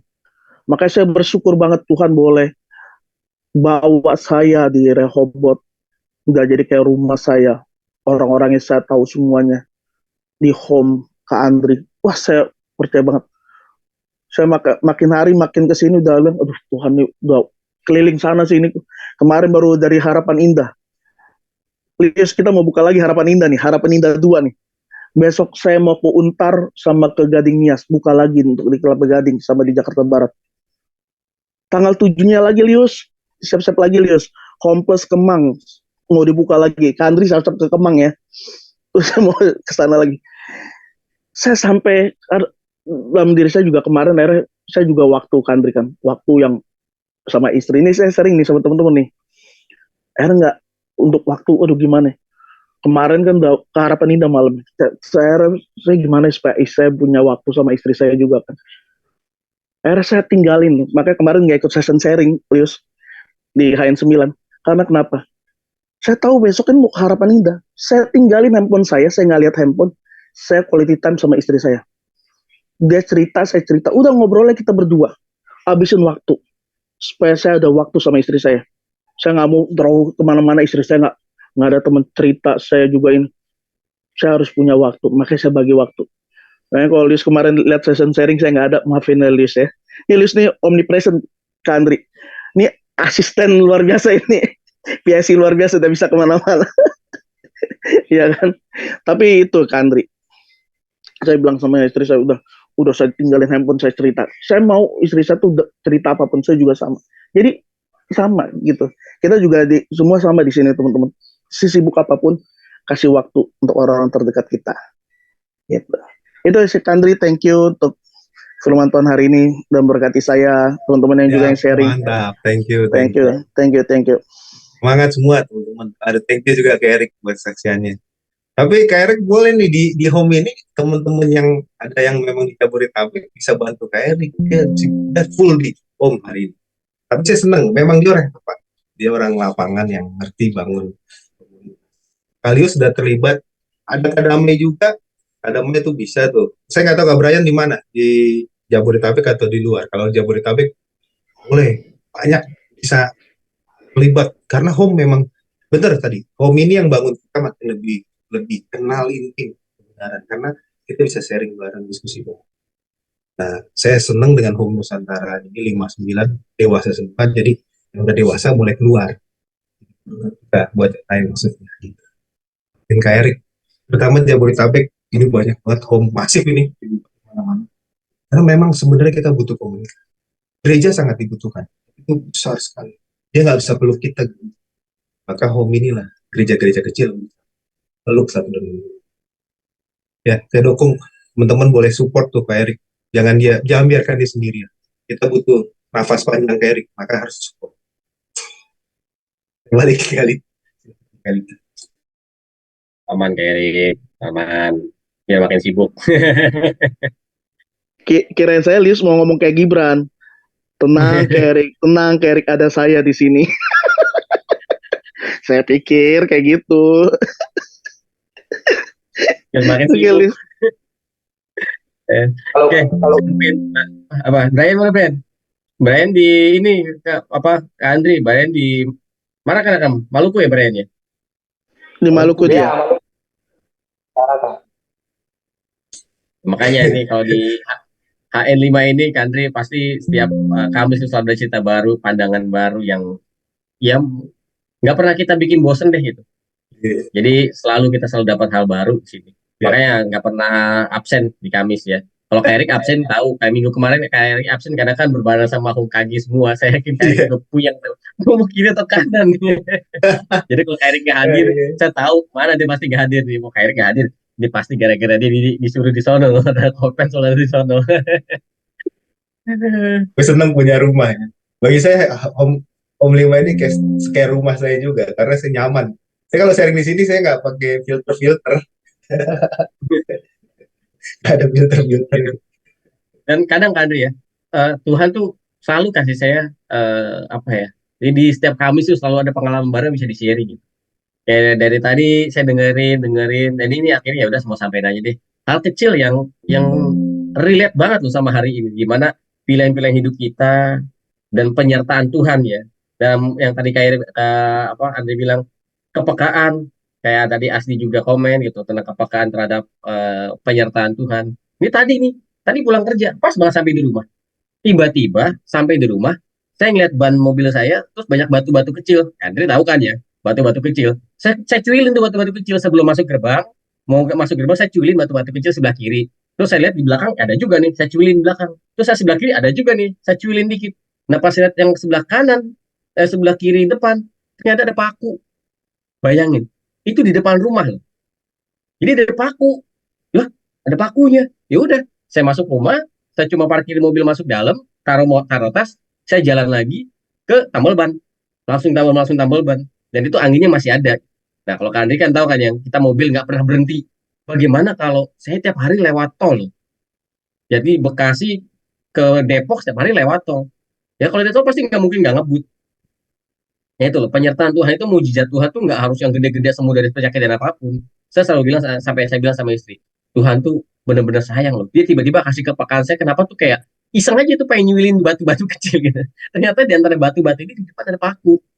Dan saya bilang, waduh, pas tadi mau ke Tambel Ban aja agak jauh dari rumah saya. Ya sekitar mungkin 2 kiloan gitu. Kan misalnya jalan-jalan kecil, itu mau hujan. Tapi bisa-bisa ya sampai di pom bensin, itu pom bensin yang biasanya penuh, itu kosong. Jadi saya bisa langsung masuk ke pom bensin ke tempat tambal bannya. Dan habis tambal ban, saya keluar, itu pom bensin langsung penuh.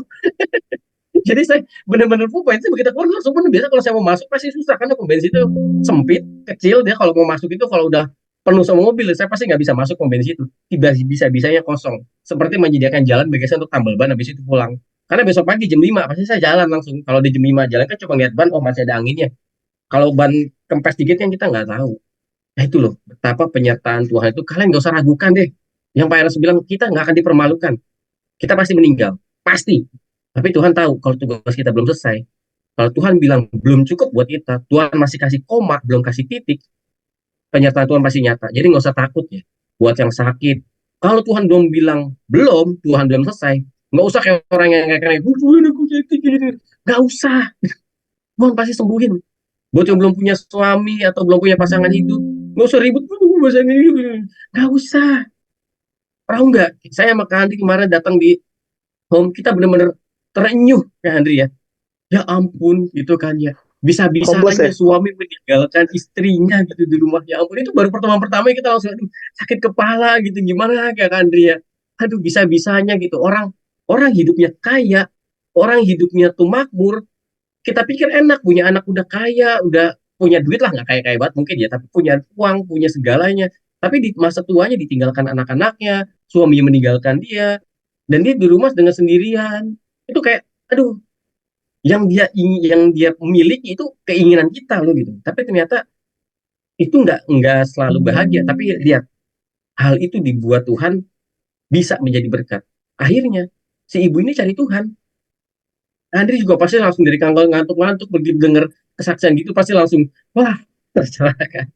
Yang makanya home selalu menarik Andri ya. Karena cerita-cerita yang ini kita nggak bisa dapat dimanapun. Kita mungkin merasa diri kita paling malang.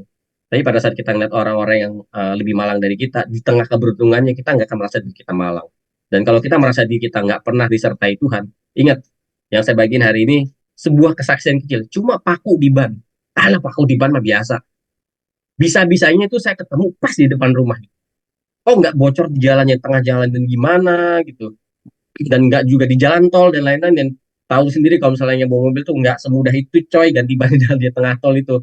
Dan mobil itu nggak pernah berhenti keluar masuk. Dan saya sering sekali bocor tuh pas di dalam rumah gitu, nggak pas di jalanan. Pas mau keluar rumah baru ban bocor.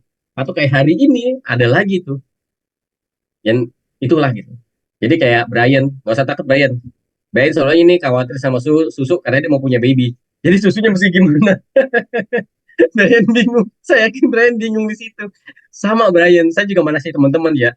Tenang, itu berarti Tuhan ingatkan generasi berikutnya harus bebas dari kanker. Jadi gimana? Susu bukan nggak boleh. Yang tidak boleh itu susunya yang sehari sampai 5-6 kali. Selama susunya diatur. Dan saya pernah bagiin nih buat Brian ya, yang calon bapak. Anak umur 0 sampai 1 tahun, itu lambungnya hanya segede kelereng. Hanya sebesar kelereng ya, sebesar jari. Jadi dia tuh nggak perlu nyusu sehari 5 kali. Kalau dia nangis, itu bukan karena pengen susu. Dia tuh nangis karena dia tulang-tulang itu sedang bertumbuh. Jadi kayak ketarik otot karena kan bayi kan di dalam perut. Dia nggak bebas begitu dia keluar tulang-tulang tertarik semua. Jadi itu menangis karena sedang bertumbuh. Makanya kalau bayi itu umur 0 sampai 1 tuh panjangnya meningkat cepat dari lahir mungkin 50 cm terus 51, 52, 53 itu tulang ketarik semua. Jadi dia merasakan sakit, nyeri karena badannya bertumbuh, bukan pengen susu. Nah, kita yang orang tua lebay, nangis cari susu. Dia gumoh. Bah. Tahu nggak kenapa dia gumoh? Karena itu cuma segede kelereng lambungnya. Nah kan segede kelereng kita kasih susu satu botol gitu kan ya. Itu sudah sampai sini gitu kan. Kita kasih lagi dah. Jadi muntah lah gitu. Kita yang terlalu berlebihan.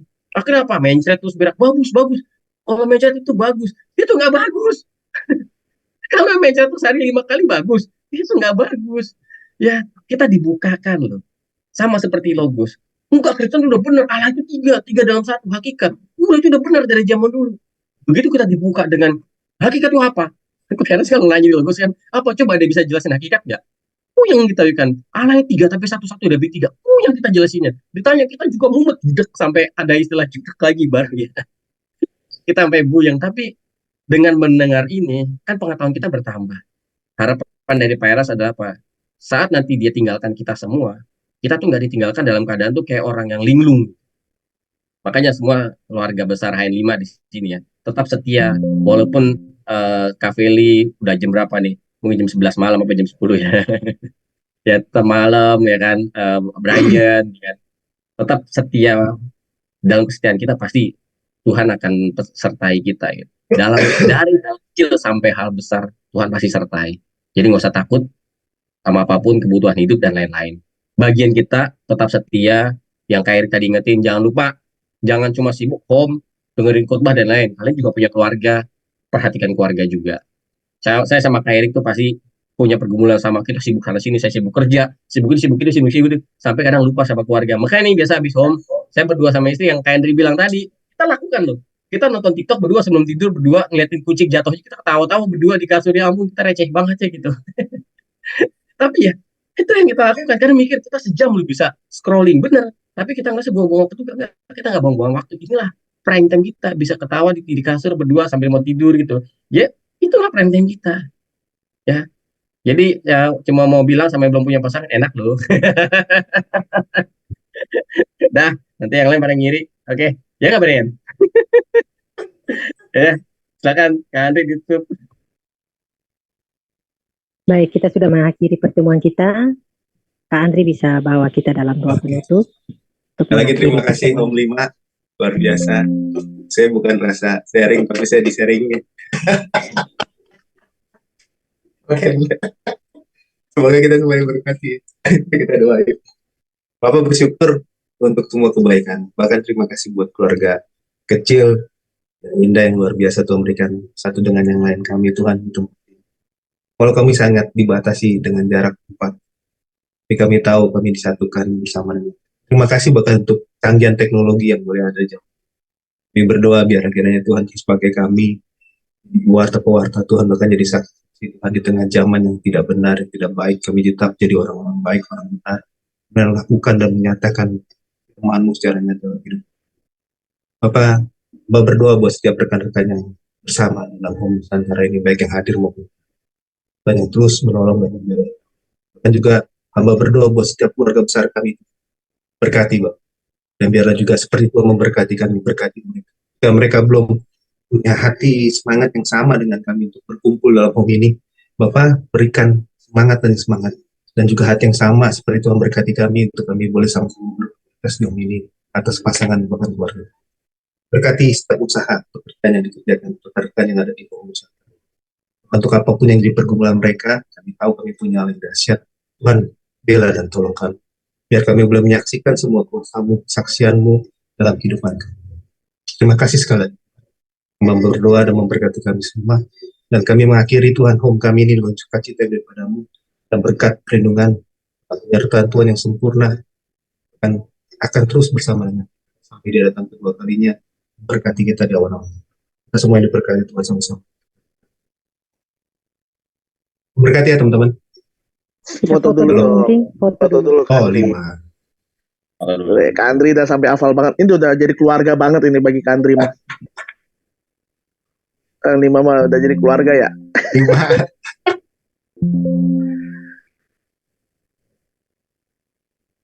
Ya, semua dah. Satu, Azli 5. Azli, oke. 1, 2, Michael loh. Michael belum ini. Michael mana Michael? Waduh, dia foto di MAG. 1, 2, 3. Oke, sip. Oke. God Oke, bless makasih. teman-teman. Thank you ya. Memberkati. Thank you, Kak Andri. Thank you God bless Kak semuanya. Andri. Semangat, Semua sharing. teman-teman. Semangat semua. Sampai jumpa kembali. God bless. Kak Erik, Kak Lius, God bless.